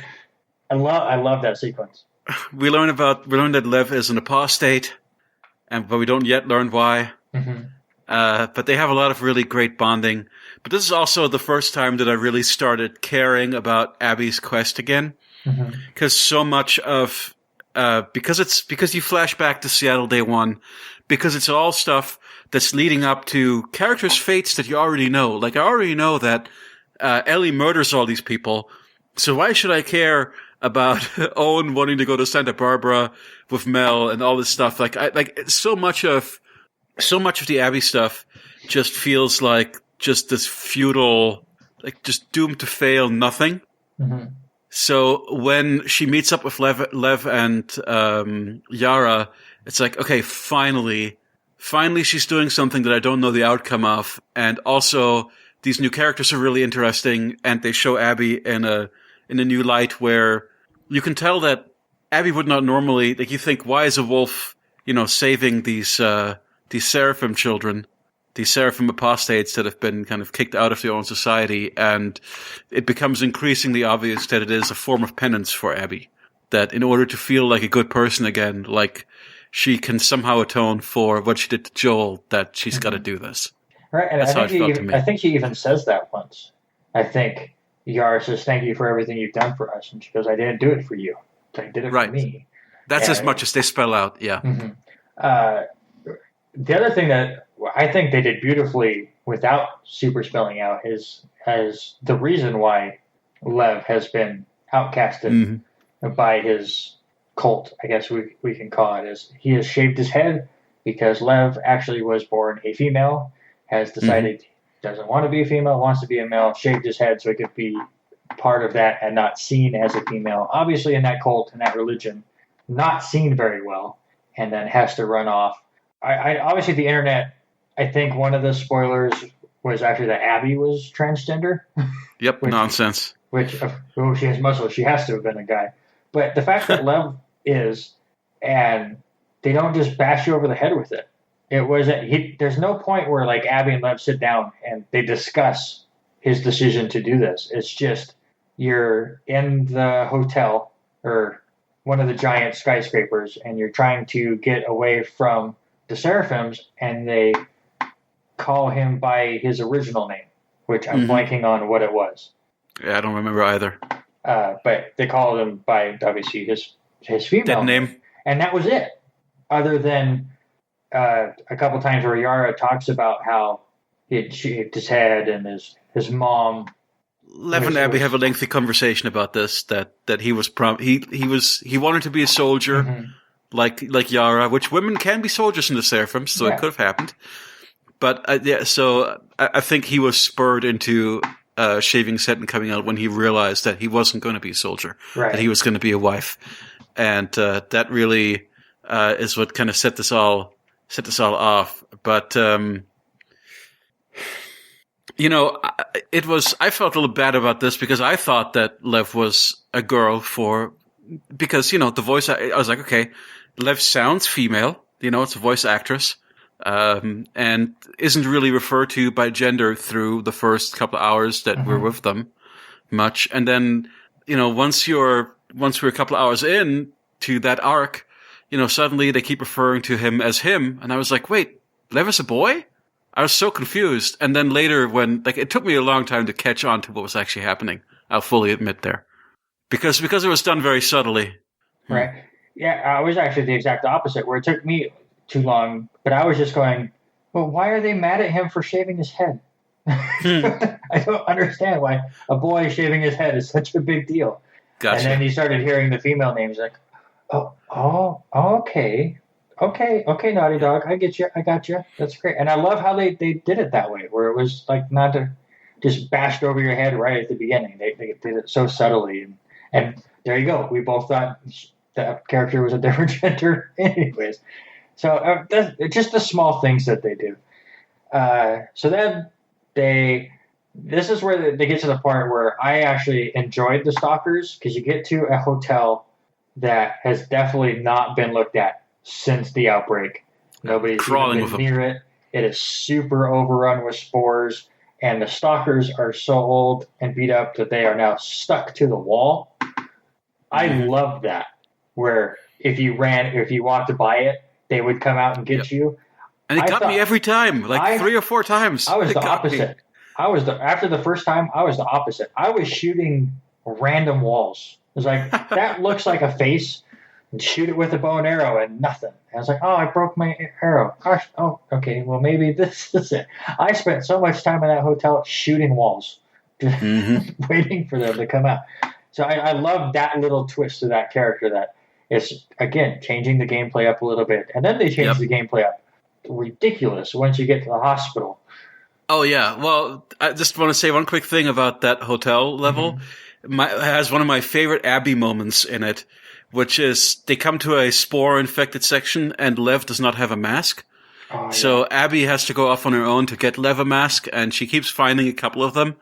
And there was like one mask where the guy had like shot through the eyeglass to kill himself. And Abby's really annoyed by this. He's just like, if you're going to commit suicide, don't ruin the mask, jerk. Right. I really like that bit.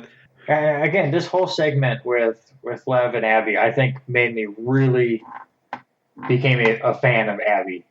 More so than I think a lot of people. This whole segment was great. And I don't know if I ever became a huge fan, but I did. Like, I came to kind of understand her and tolerate her, I guess. And like them falling off with the scaffolding or whatever, and falling through the glass into the pool. And so then you was lucky, right? Well, that would have been death if there had not been a convenient indoor pool there. But my favorite part is it's like all they had to do is cross the thing. So now they have to go through this whole hotel scene, and when they come out, Lev goes, "You see that elevator there? If you didn't fall, that's all we would have had to do was go down the elevator." I love Lev. Like, Lev is so great. We come to one of the most painful gameplay sections, which is the fight with the Rat King. Right. I didn't realize it was called the Rat King. Listening to other reviews, I think Kind of Funny was the one that first made me realize this. This is a Resident Evil boss fight. Yes. It's a giant walking wad of flesh made up of multiple infected that have all kind of grown together into one being. And one of them breaks out. I like that after you shoot the Rat King a few times, one of the infected that hasn't been quite absorbed like drops back out of it. And now you have to deal with both of them. Yeah, and that one's just a big pain in the ass. Oh my god. He just hides out, and then every so often will just sideswipe you. Yeah, and the Rat King, he chases you through this kind of labyrinthine basement. He'll insta-kill you if he gets up on you. He takes a lot of damage. I think if you went into this, maybe, I don't know, maybe we'll get feedback on this one playing like, Jens is just bad at games or whatever, which I am, admittedly. But if I'd gone into this fight, I think with a lot of shotgun ammo or just well equipped, I don't think it would have been as big a deal as it ended up being. But I just was very low on ammo when I came in here, so it was a problem. Yeah, I died a lot myself. I think this was the part where I died the most, and it was just I like the boss fight itself was good because it made use of the way the inventory system worked, where you couldn't just stand in one spot and unload. You had to run around the labyrinth and find a hiding spot where you had a second to try to create or craft a couple items to be able to use before he would bust through the door like the Kool-Aid Man.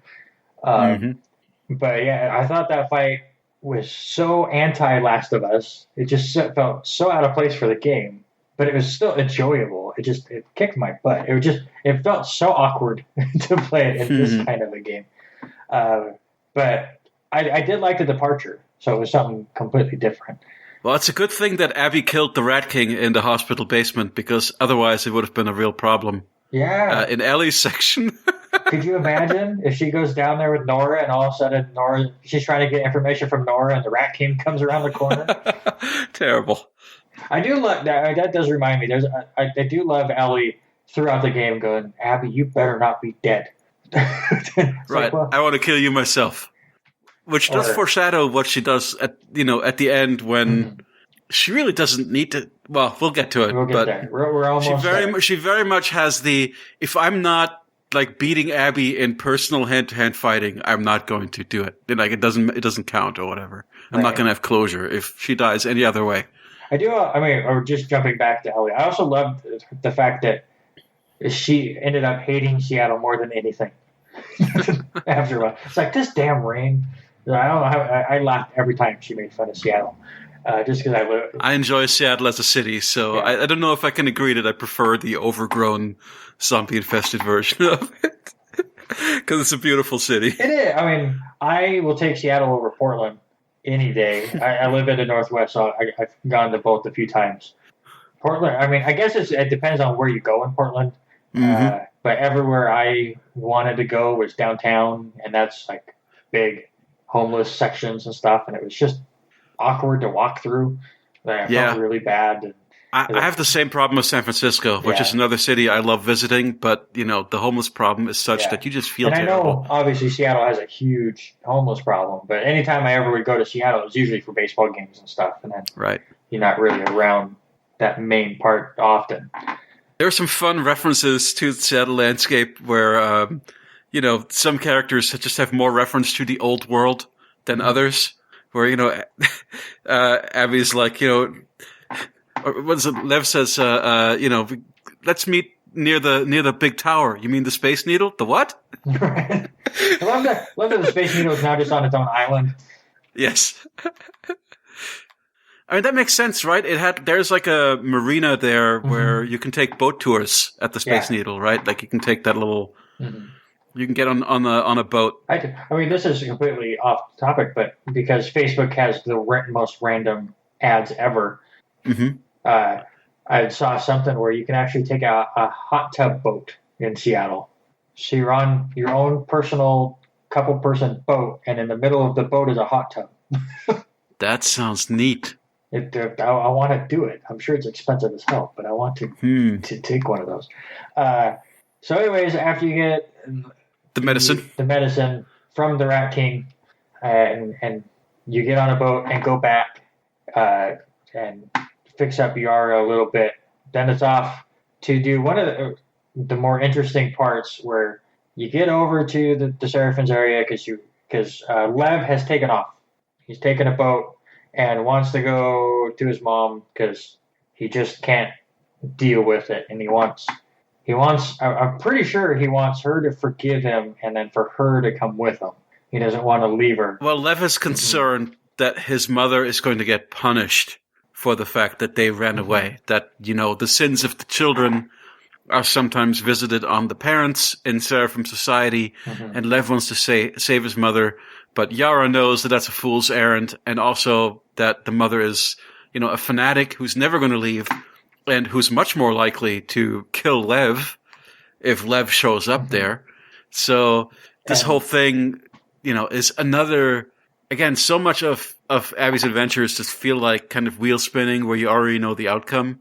And this, thankfully, it just feels like this is a diversion that is just driven by characters making bad decisions. Yeah, and that's what this game is about. Where it's just Lev's going to make a terrible decision, and we're going to try and pull Lev back from the brink and save him. Yeah, well, she was at the aquarium. Ellie's supposed to be here soon, and Abby's not, so we have to get her out of there. But anyway, so they catch up to Lev. Lev has killed his mother in self-defense. With self-defense, obviously. Yeah, I do love that scene was completely off-screen, and you never see any of it. You don't even see like a flashback to it. Just the aftermath. I do think if Last of Us Part 3 continues any of the story with Abby and Lev, I think we see that scene in a flashback. That would be interesting. But you don't see it here, and then you try to escape the island while the WLM are attacking. Or WLF. I've been saying WLM. Oh, the WLF. Is WLM something? Is that an acronym that? It has to be. It's stuck in my head. I'll look it up in a second while you're talking. But I like Windows Live Messenger. No, wait, that's MSN Messenger. There you go. Well, I don't know. But I like the scene where you run into the wolves and they're like, Abby, what are you doing? The scene with Isaac and Abby was really good. Mm-hmm. Oh, yeah. So it's, again, this thing where just nobody can be reasonable, right? So Abby tries to explain, like, no, she's not a Scar anymore. You know, they're trying to kill her. And Isaac just says, get out of the way. Like, we're killing every Scar. I don't care. Get out of the way. Right. And at that point, Yara comes in and kills Isaac, and then one of the wolves kills Yara, thus making the whole chunk of the game where you just spend time trying to get medical supplies to save Yara feel kind of pointless. Where it's like, wait a second, I just spent like 5 hours of this game like to save this girl, and nope, dead. No one is safe Right. in the world of Last of Us. Right. It's just adds just more futility. This is one of the most like depressing and nihilistic and futile feeling game narratives I've ever seen. Yeah. I mean, it has some very beautiful moments that are going to make you smile, but they make sure to get rid of that. They want to make sure that smile is not on your face for very long. So after all of that, obviously Abby comes back and sees that Owen and Mel has been killed. Ellie, after her shock, had dropped her map. So that is how Abby ended up there. You get back to that scene where Abby has killed. Yep. Like Jesse. Thank you. Right. I should say, though, that this escape from the Seraphim Island, Abby ends up just doing exactly to her own people, to her fellow wolves, what Joel did to the Fireflies. Like that whole sequence where it's where Abby and Lev just go on a murder spree of wolves, where the game makes a particular point of calling all the wolves by name. Like, she killed David. Why would she do that? Like, we're gonna get her. I do like that. That's something we haven't talked about. Is I love that they do that in this game, where every character has a name. Well, they don't really, the wolves don't really refer to each other by name that much, but like in this particular case, like every time that they find one of the people you've killed, the other wolves, they will comment on, why would Abby do this? What has happened? Like I never thought she would betray us. So this whole thing, like everything about it felt so much like the ending of the first game to me. That, like, you mentioned earlier, like, what would The Last of Us Part 3 be about if it were about Abby and Lev? Like, it could just be, if you want to do perpetuating revenge cycle, it could just be the surviving child of one of these wolves goes to kill Abby to avenge their parent, and then Lev needs to go on a revenge spree, just like Ellie did in this one. It's an endless cycle of sequels at that point. But, no, of course they're not going to do that. But, I mean, that's what it felt like, where it's like, don't you realize, Abby, that you're doing the exact same thing that you killed Joel for doing? Like, you're not, nobody, everybody's the same. Like, Abby and Ellie are just two sides of the same coin. They have so much in common. They kill each other's friends. Each one has a pregnant friend. They both collect stuff, right? Ellie collects trading cards. Abby collects coins. They've both lost a father figure. They're so. It's almost like you've ever had friends who are just like you'd think they should get along because they're so similar, but then they hate each other. Yeah, and that's the thing. In a different world, they're probably best friends. Right. Yeah. If it wasn't for circumstances turning them. Yeah. And another similar thing just pops into my head. But Ellie has the mini game where you're throwing snowballs at the kids. Yeah, at the very beginning in Jackson. Yeah, and Abby has the mini game where you're shooting the weird toy gun, like the alien dolls or something. Yeah, when you hang out with Owen in the aquarium. Yeah.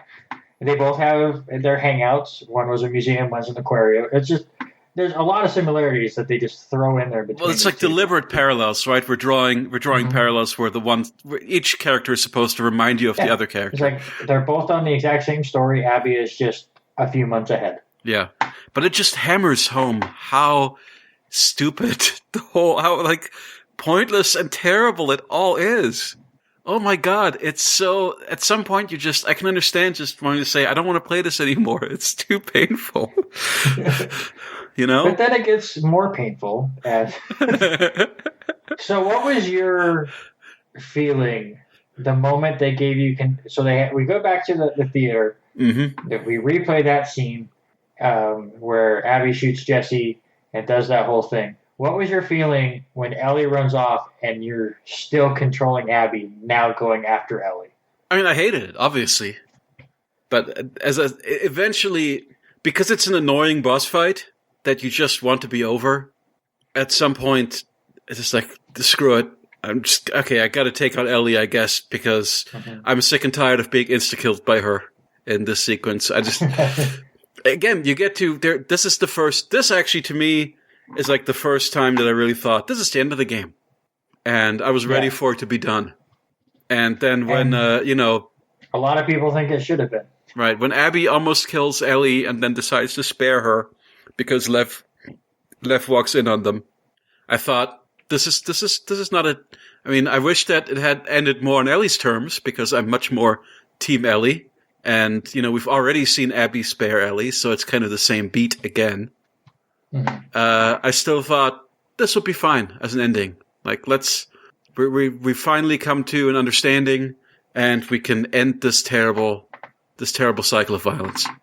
Yeah, and I think that's what Lev does for Abby, because she has that moment where Dina gets her with an arrow, right? She shoots her with an arrow, or is it a gun? No, she shoots Tommy in the leg, which is why Tommy then limps.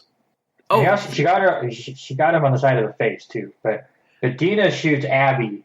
I think it was with an arrow, but I'm blanking at the moment. I forget which one. But anyways, so Abby and Dina then scuffle, and she's going to cut Dina's throat. And Abby goes, no, she's pregnant. She had nothing to do with it. And it looks like Abby's just about to and I think that's the moment that Abby is finally able to break the cycle herself. She's like, no, this is so stupid. Just leave me alone. I don't want to see you again. I want to go live my life. Basically passing out to the farm. Yes. But before we get to the farm, how did you feel about that whole boss fight? That combat section? The boss fight, I agree with you. The boss fight was annoying.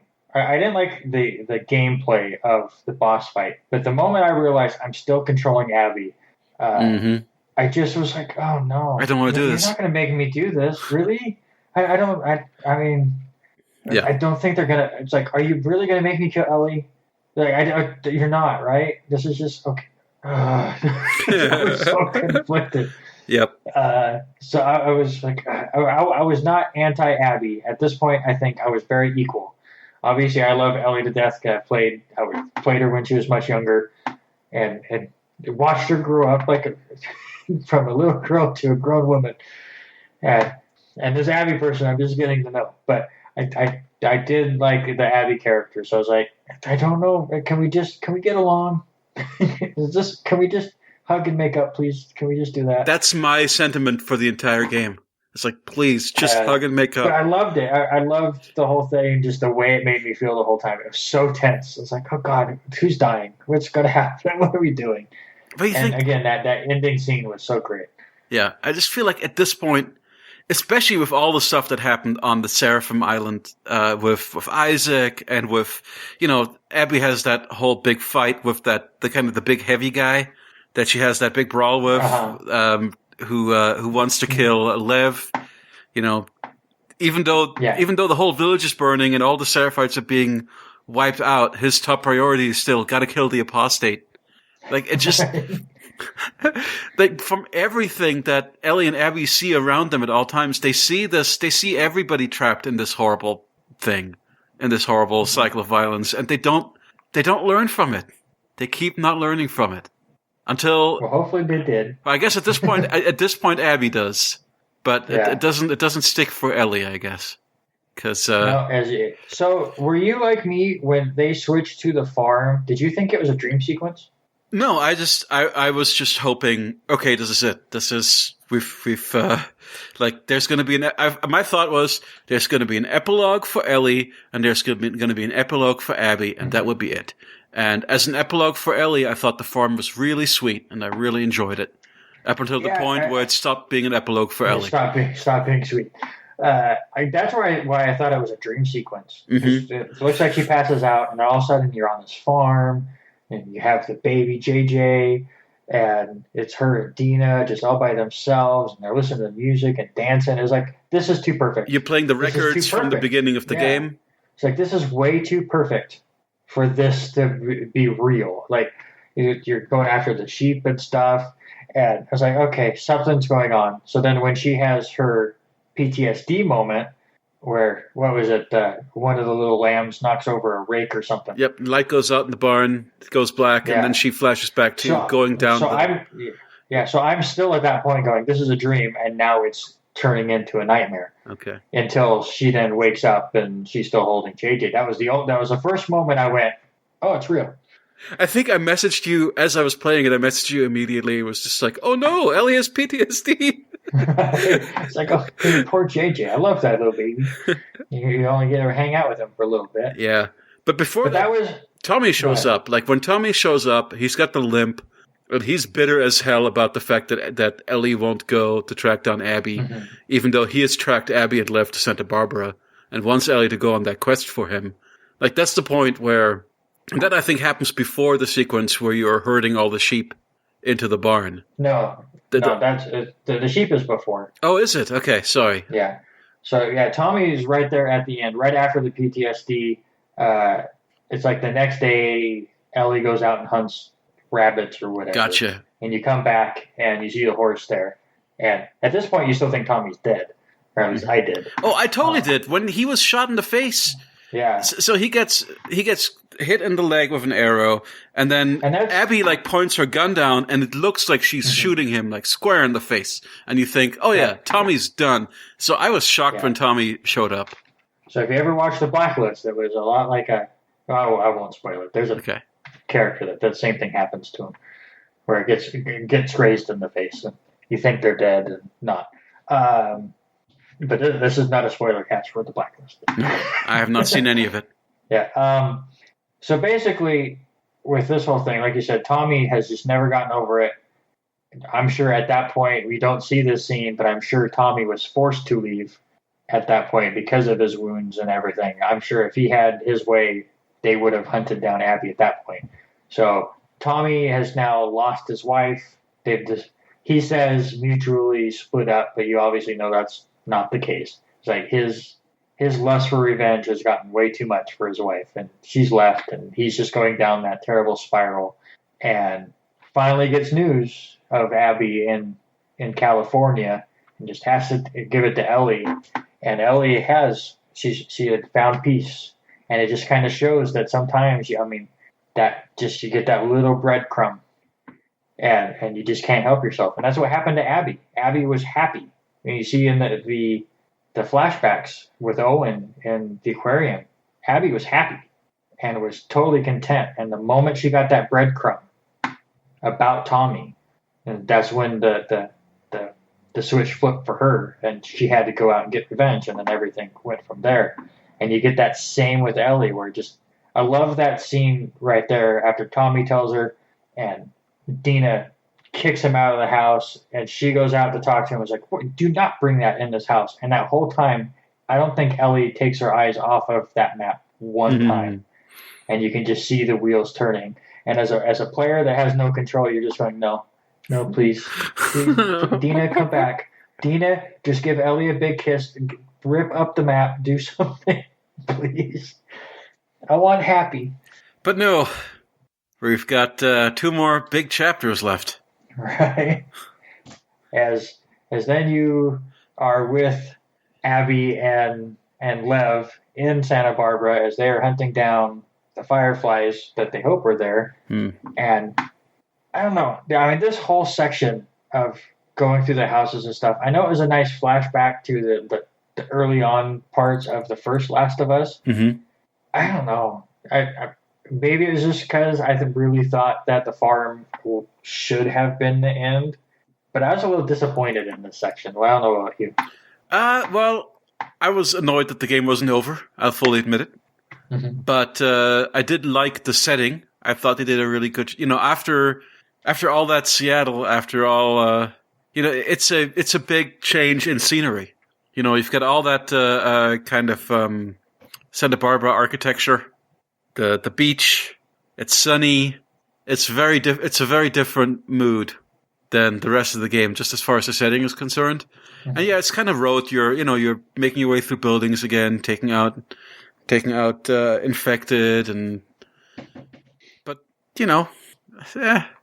it was fine. It was not a super long sequence. You get it takes like 30 minutes maybe to get to 24, 25 Constance, which is where the fireplace is supposed to be.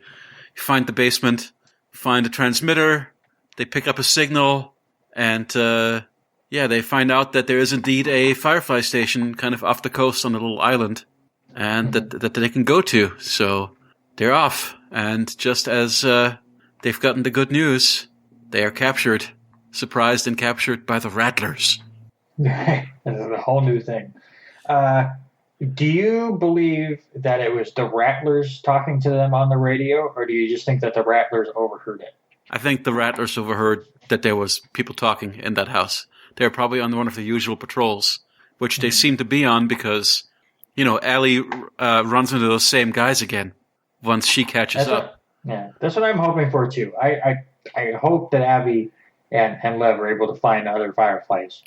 How those Rattlers are characterized, there's no way that the people on the phone were Rattlers. Because they were like, I guess that makes sense. They were credible as Fireflies. They talked about like, which base are you from? When she talked about her father, there was like that moment of recognition. So I really do not think like if that was Rattlers putting her on, like why would they even do that? Right.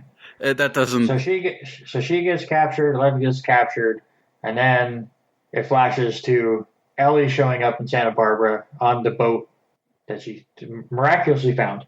I will say, I don't know. I still think this whole last segment. I'm not going to say it was added on or it felt out of place. I think mostly, like you said, the farm felt like an ending.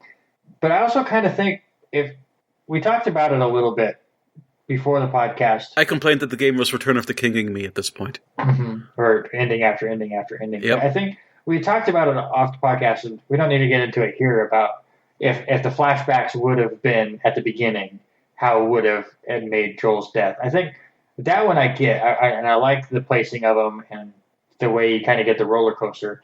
I think if I'm trying to, in my head, even decide how I want it, but if they would have done the order a little differently, if I would have enjoyed it more. Like, so you have the ending scene at the theater. If it would have went to Abby and Lev first, and you're hunting the Fireflies, and just end it with the radio, not of them getting captured, and then it flashes to the farm, and you do that whole sequence where then Ellie wants to go get revenge, and she's going to hunt her down. I don't know if I would have liked that more or less. I think it would have felt way more like an ending that way. Oh, that's interesting. Then when Ellie gets there and then realizes that she's been captured. Well, I guess she gets captured too. But realizes that Abby has been captured by this group. I think if you would have saw Abby and Lev not get captured in their section and then see the farm, you're like, this is the end. And then all of a sudden, both the same group captured both of these people months apart. It's like, maybe I wouldn't have liked that as much. More like an ending? It would feel more like an ending. Because so I think this last section would have felt even more. Oh, so you don't even want to have this last section. So you just want Abby and Lev get the signal and then the farm and then it's over. Well, no, but that's what I'm saying. So if we would have got the signal and then that cuts out, then you get the farm scene and then it cuts right to Ellie in Santa Barbara.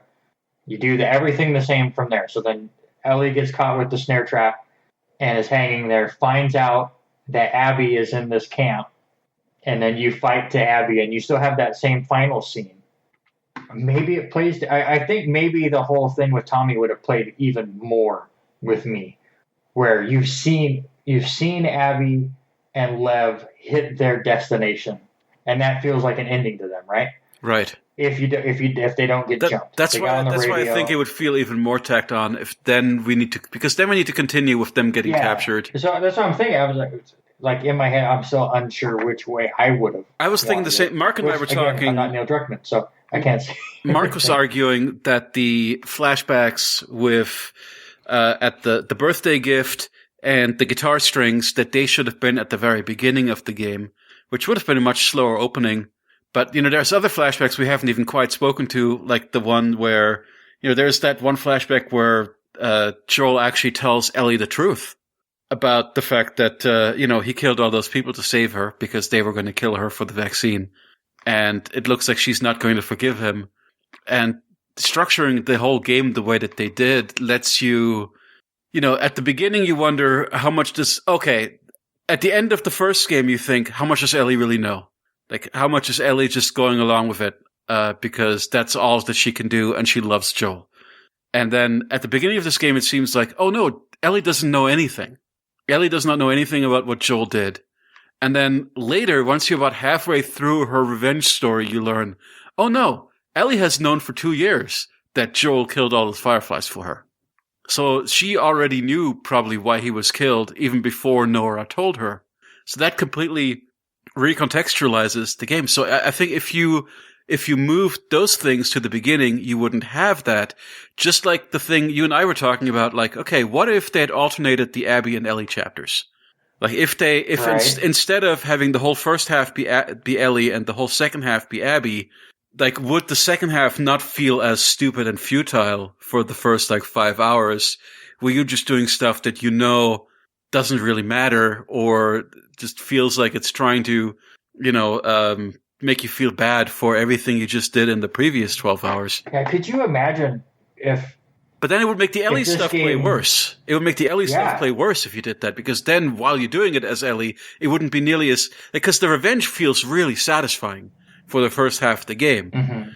If you were intercutting Ellie and Abby, I think it'd be even worse when you're Ellie and you're doing all that stuff, because you're like, no, Ellie, don't do that, no.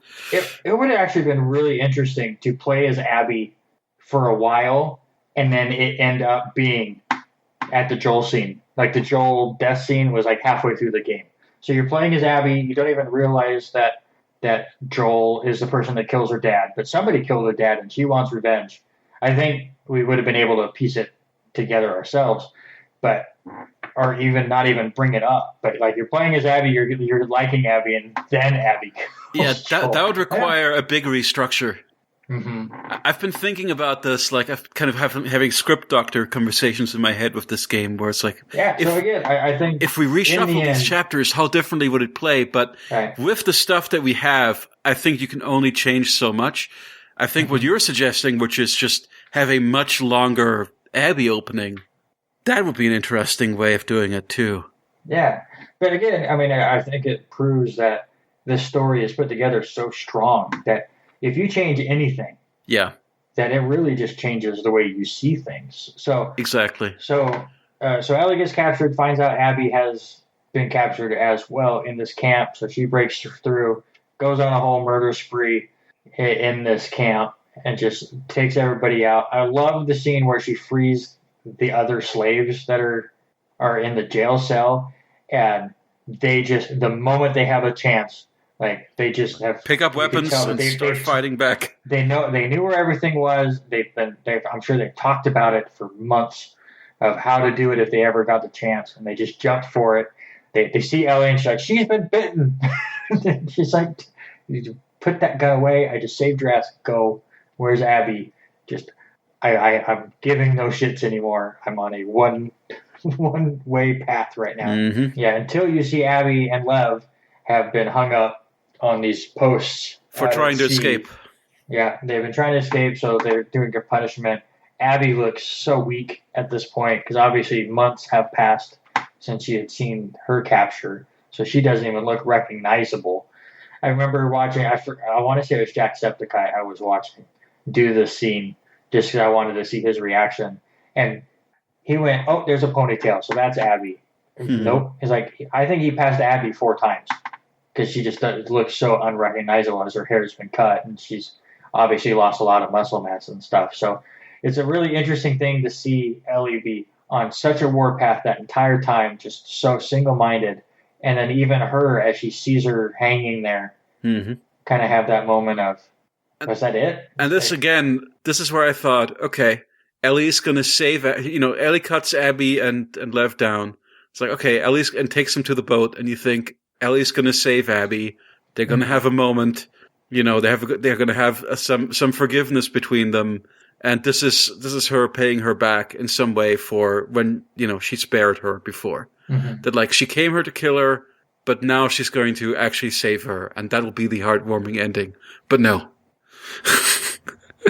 So how we'll get to what really happened, but how would that have played out in your mind if she went all the way there? Yep. With the intent of killing Abby, and then... With the intent of killing Abby, doesn't. When she and then comes home, and what happens at the end of the game happens where Dean is gone. Oh, how do you think Ellie takes that? I don't think you could have played the final epilogue the same way, because it wouldn't have felt karmically correct, even if you think that, like, Dina might have left anyway, just because Ellie left, that it would not have felt karmically right for her to be punished in that same way. So the epilogue would have to be different. But that is just kind of what I expected. I expected there to be, okay, this is the moment where, like, I came here to kill you. Actually, I'm going to save you. Let's put this all behind us. But no. Instead, we've got to force Abby at knife point by threatening to kill Lev. Force Abby into one final brawl. That was the closest I ever got to spoiling anything to you, Jens. Well, on accident, because again, as we said many times in this podcast, Jens was playing it behind me, and with every few hours of gameplay, would message me, and we'd have a discussion. There was a point where I think you had just gotten to the Abby section, a little bit into the Abby section, and I had said something about there's so many moments in this game where I'm like yelling it out at Ellie. What are you doing? I was like, what are you doing? And you're like, I don't think I've had that at all. And I'm like, okay, never mind. I'll shut up. Because this is the moment I was mostly talking about. The Nora part was a big one. But when the moment that she put the knife to Lev's throat, I'm like, Ellie, you mother, what are you doing? I don't know you anymore. So that's why I can understand why some people, not myself, but, some people on the internet who say, like, that their character assassinating Ellie, or Ellie wouldn't do this. I know when we were on Video Games to the Max, recently, you talked about, like, no, Neil Druckmann knows Abby better than anyone, and yeah, absolutely. he wouldn't be doing this if he didn't think that this is what the character would do. But I can see how people might have a different conception of Abby than the Abby that we see here. Yeah, absolutely. And with Ellie and her quote-unquote character change, she's growing up. I'm a totally different person than I was 4 years ago, and I didn't have my dad get murdered right in front of my face. Right. So I get it. So you have that really tough hand-to-hand combat scene in the ocean, and Abby just, I don't know how she did it, bites off 2 fingers at ease.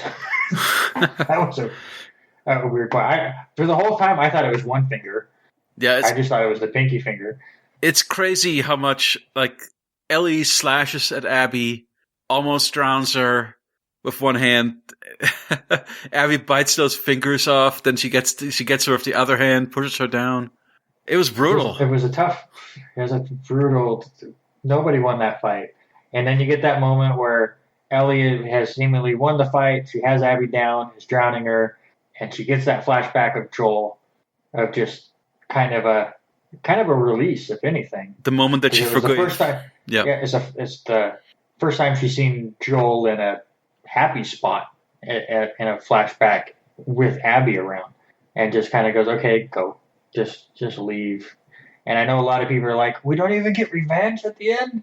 Mm-hmm. But I think that's Ellie's finally point of going, okay, this cycle is stupid. It took me way too long to realize it, but just go. Yeah, and that's my big frustration. It's just it takes her way too long to. I feel like they drag it out. They drag it out to a point beyond where the characters are like people that you can really empathize with. Mm-hmm. Where both of them are so far gone, and Ellie especially is so far gone, where you think none of this had to happen this way. You had so much opportunity to make this right or to come to some sort of a resolution here. And you had to go until like the very brink and lose your fingers, lose your last connection to Joel. You can't play the guitar anymore. You know, that's such a sad scene. This is like the thing where like Ellie loses, and she loses everything because of her own. It is entirely on her. It's her own terrible choices. She did it to herself, and there was no need for any of this, really. No, people are stubborn. That's for sure. And we're about 2 hours into this, but there's one set of scenes that we've glossed over that I just want to touch on real quick. Yep. So we had talked about way long ago where one of the E3 scenes was the party with the dance and the kiss. So they show that scene. God, I can't even remember in the game where it's shown. It's somewhere in the middle. Yeah. But then it goes on. You see that Joel intervenes. Yeah, so Joel intervenes, and Ellie tells Joel, "Is like, I don't fucking need you." Right. This is after she's learned that, you know, what he did to the Fireflies. And she said, like, you and I, like, I'm staying in town, like I promised, but we're done. Yeah. And then, but at the end of this dance, the party fight or whatever, she tells Joel that she doesn't fucking need him. And that's the end of that flashback. And I'm playing this game, and it hits me so hard that I'm like, that's the last thing she said to him. That is impossible to be able to live with. So I'm playing the rest of this going, like, no wonder Ellie's on a revenge tour and is just so, I mean, obviously other than Joel dying, but she hates herself for that's the last thing she said to him. And then you get to the scene after she lets Abby go, where she has now gone back to the farm, and Dina and JJ are gone. They've left all of her stuff in the room. She tries to play the guitar, can't anymore, with her two fingers missing. And you get that scene where Joel is on his deck drinking the coffee, which I still want to know what he traded for that coffee that he's so embarrassed about. And they kind of have their little heart-to-heart. And it's the first time I've ever played a video game and screamed at the screen. Just tell her you love him or you love her. Just say love you. Just please. And they don't. I mean, they both know. And they kind of make up and start the forgiving process through everything they've been through. But they couldn't say love you to each other. And it drove me nuts. But I'm so glad that the last words Ellie said to Joel was not, I don't fucking need you. Right. And one of the many times I like literally just cried playing this game. I did not cry until the very end, which we're about to get to. The farm epilogue is what got me. Mm-hmm. Because, you know, Ellie comes back. Dina has abandoned the farm. Only Ellie's stuff remains. Mm-hmm. Ellie's all alone with the guitar that Joel gave her.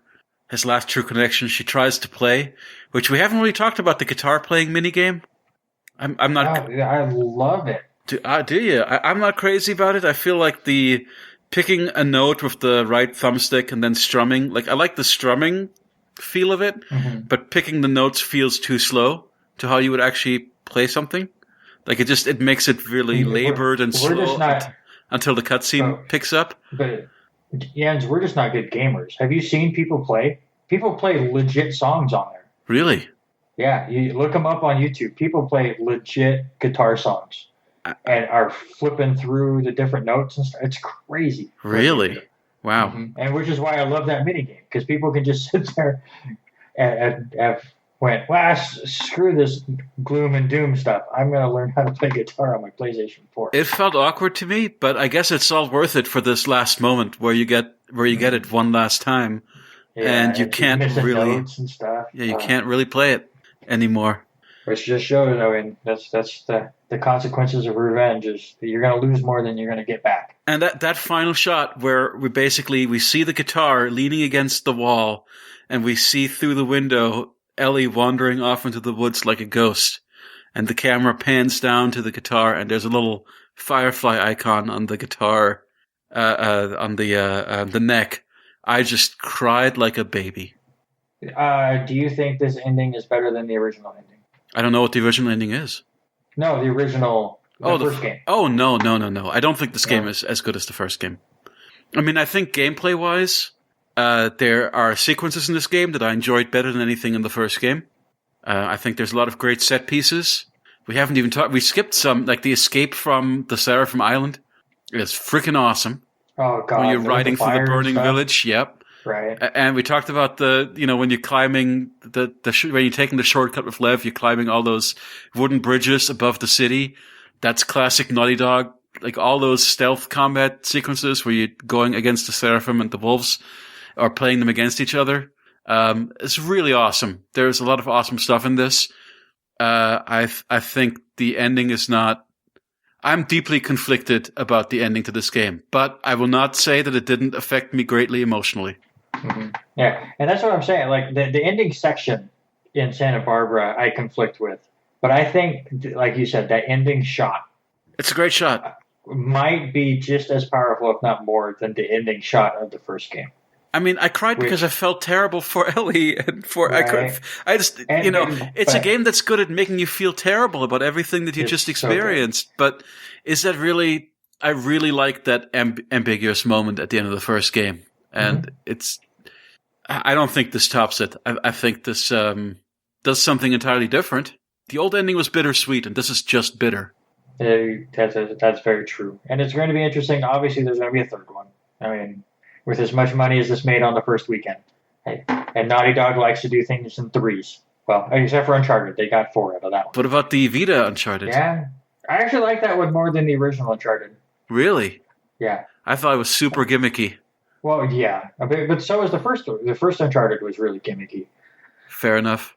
But, yeah, I actually like that one. But we're way off base. Yeah. Here. So no, I just want... So you think this ending as a whole where... I don't know.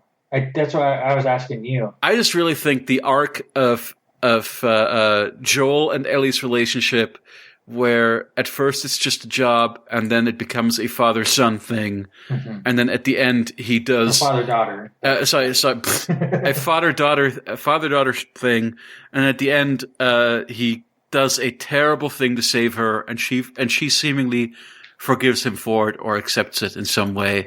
That I thought was just a beautiful, perfect arc. Whereas this is a very messy, this is just like, oh yeah, it's a revenge, it's like the fallout from the first game, and it's a revenge story, and revenge is bad, and both sides are actually good, but they're trapped in this horrible cycle of revenge, and in the end they have to learn a lesson about how revenge, costs them everything, or almost everything.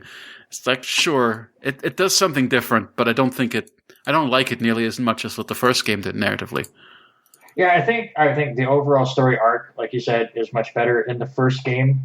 This game obviously is a better game as far as gameplay goes. Mm-hmm. They improve almost on everything from the original while keeping it very similar. I actually like more of the side characters in this one than I did the first one, which surprised me because I love some of the side characters in the original. I really liked Dina. Dina was really good. I like that moment in the synagogue early on when they have a little bit of Owen is the only one that you see a lot of that I just felt he came out flat. Oh, the whole love triangle with Abby, Owen, and Mel did not work well for me. And I didn't really care. Again, you're asked to invest in these people at a time when you still kind of hate them. Mm-hmm.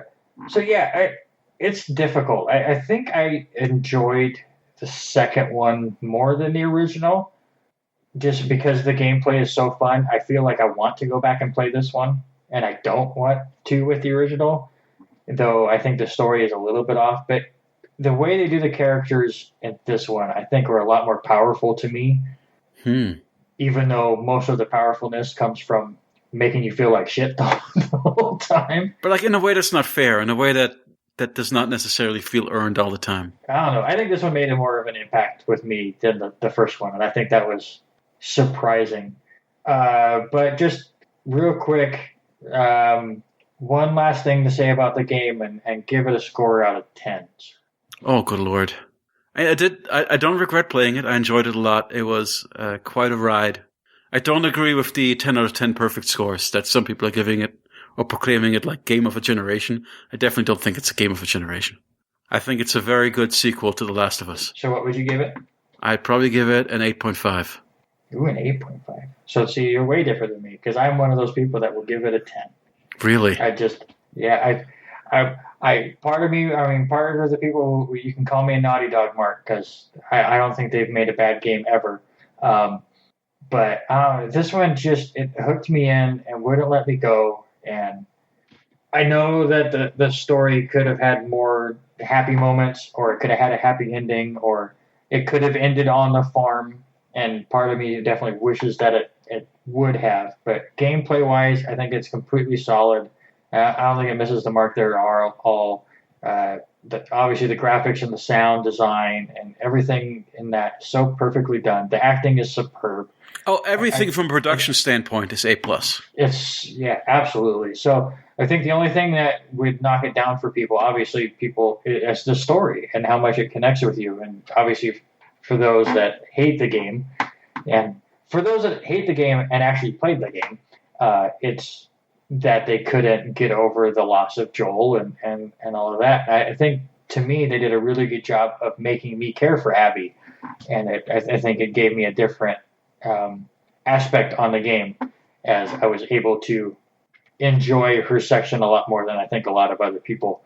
So does the ending miss the mark as far as if the ending feels a little tacked on because you wanted the farm to be the ending? Sure, but it also made me feel a lot there in the end. I don't want it to come off like I wanted it to be I mean, I know I'm coming off like I wanted it to be happier, or I wanted it to be, resolved sooner or something like that. I don't need a happy ending. I just feel that the themes of this game are actually quite simple, and it really drags them out over and over and over. Like every single story arc, the story of Lev and Yara and their mother and the Seraphims, and the Seraphims' conflict with the wolves, and Abby's conflict with Ellie. And like every single arc in this game is just reinforcing the same singular theme. And I felt that by the end of Ellie's, by the first time you get to the confrontation, like I got it. I understand what this, like, I get what you're doing, game. Like, I know exactly what you're trying to tell me. I have internalized it. And, like, I don't need to see, like, and the game is half over at that point. Like, less than half over. So, I just really feel like they're exploring the same thing over and over and over again and drawing it out to the point where I think, like, this could have been tightened up. And I really did not need, like, why do we need two, like, big, painful confrontations between, why do Abby need to spare Ellie twice? Why do they need to have two big confrontations between them? I don't know. It just felt like, maybe they just brainstormed a whole bunch of stuff and then they cramped all of it in. But, there's definitely a lot of content here for people. I just think it could have been tighter, and it could have, that story, I don't think is complex enough to warrant the amount of time that it is given. That's fair. I mean, I'm not going to completely disagree. I mean, you make very valid points. So I have no problem with the 8.5. So it's just a little surprising. And mine's a little different, and that's okay. And that's why video games are so awesome. Because we can come out of it a little different as long as, and that's why I wanted to do this podcast with you, because I knew we're going to get mature discussions about it, and it's not, I hate this game as a 4. That is not a bad score for me, by the way. I think that, I don't think the first Last of Us would have been a 10 for me either. I think it would have probably been a 9.5. What is a 10 to you? What game would be a 10 to you? It's been a while. Bloodborne to me is a 10 out of 10. If I could ever finish a boss fight in that game, I might agree with you. But, all right, so that is our spoiler cast here on The Last of Us Part 2. I want to know what you guys thought of this game. And if you've made it through this whole podcast, thank you very much for sticking with us and going on this journey with us, because I think my mind has changed 5 times while just discussing it again about different parts of this game. So, Jens, tell them how to reach you if you want to say something about what you had said about on this podcast. I'm on Twitter at Aperture Silence, but don't at me. No, come on, at him, not me. And I have a boring Twitter. I'm just at Randy Isbelle, and you can find me on there. I don't tweet as much as I want to. I just tell us all about how we're social justice warriors for defending Abby. Right. And again, if you want to join us in playing this little game club that we have going on, our next podcast, which will be in 2 weeks' time, we will get into Ghosts of Tsushima. And if you don't finish the game in 2 weeks, don't worry. I am sure neither of us will as well. And we will probably just talk to you about the point that we've gotten to at that point. So we'll probably break that one into at least 2 parts. Yep. I don't know how that game breaks up in terms of chapters, but whatever it is, we will say at the beginning of the show. We'll figure it out at that point. Yep. But out of the early reviews, I'm hearing 40 hours. So I don't think I'll get through that. Oh, that's a long one. So that will be our next game on here. So thank you so much for listening to the very first chapter here at Chapter Select. Jens, thank you so much for doing this with me. Thank you, Randy. I really appreciate that we're finally doing this. That's great. I'm excited to see some of these other games we're going to go. We've already talked about a few older games we want to get into. There's a few that we were talking about different story beats, and I went, oh, that reminds me of this game that I now want to do on this podcast. So we got a lot of content we can get to, and I'm excited for it. And we will be back in 2 weeks with at least the first part of Ghost of Tsushima. Thank you so much for listening, and have a great day.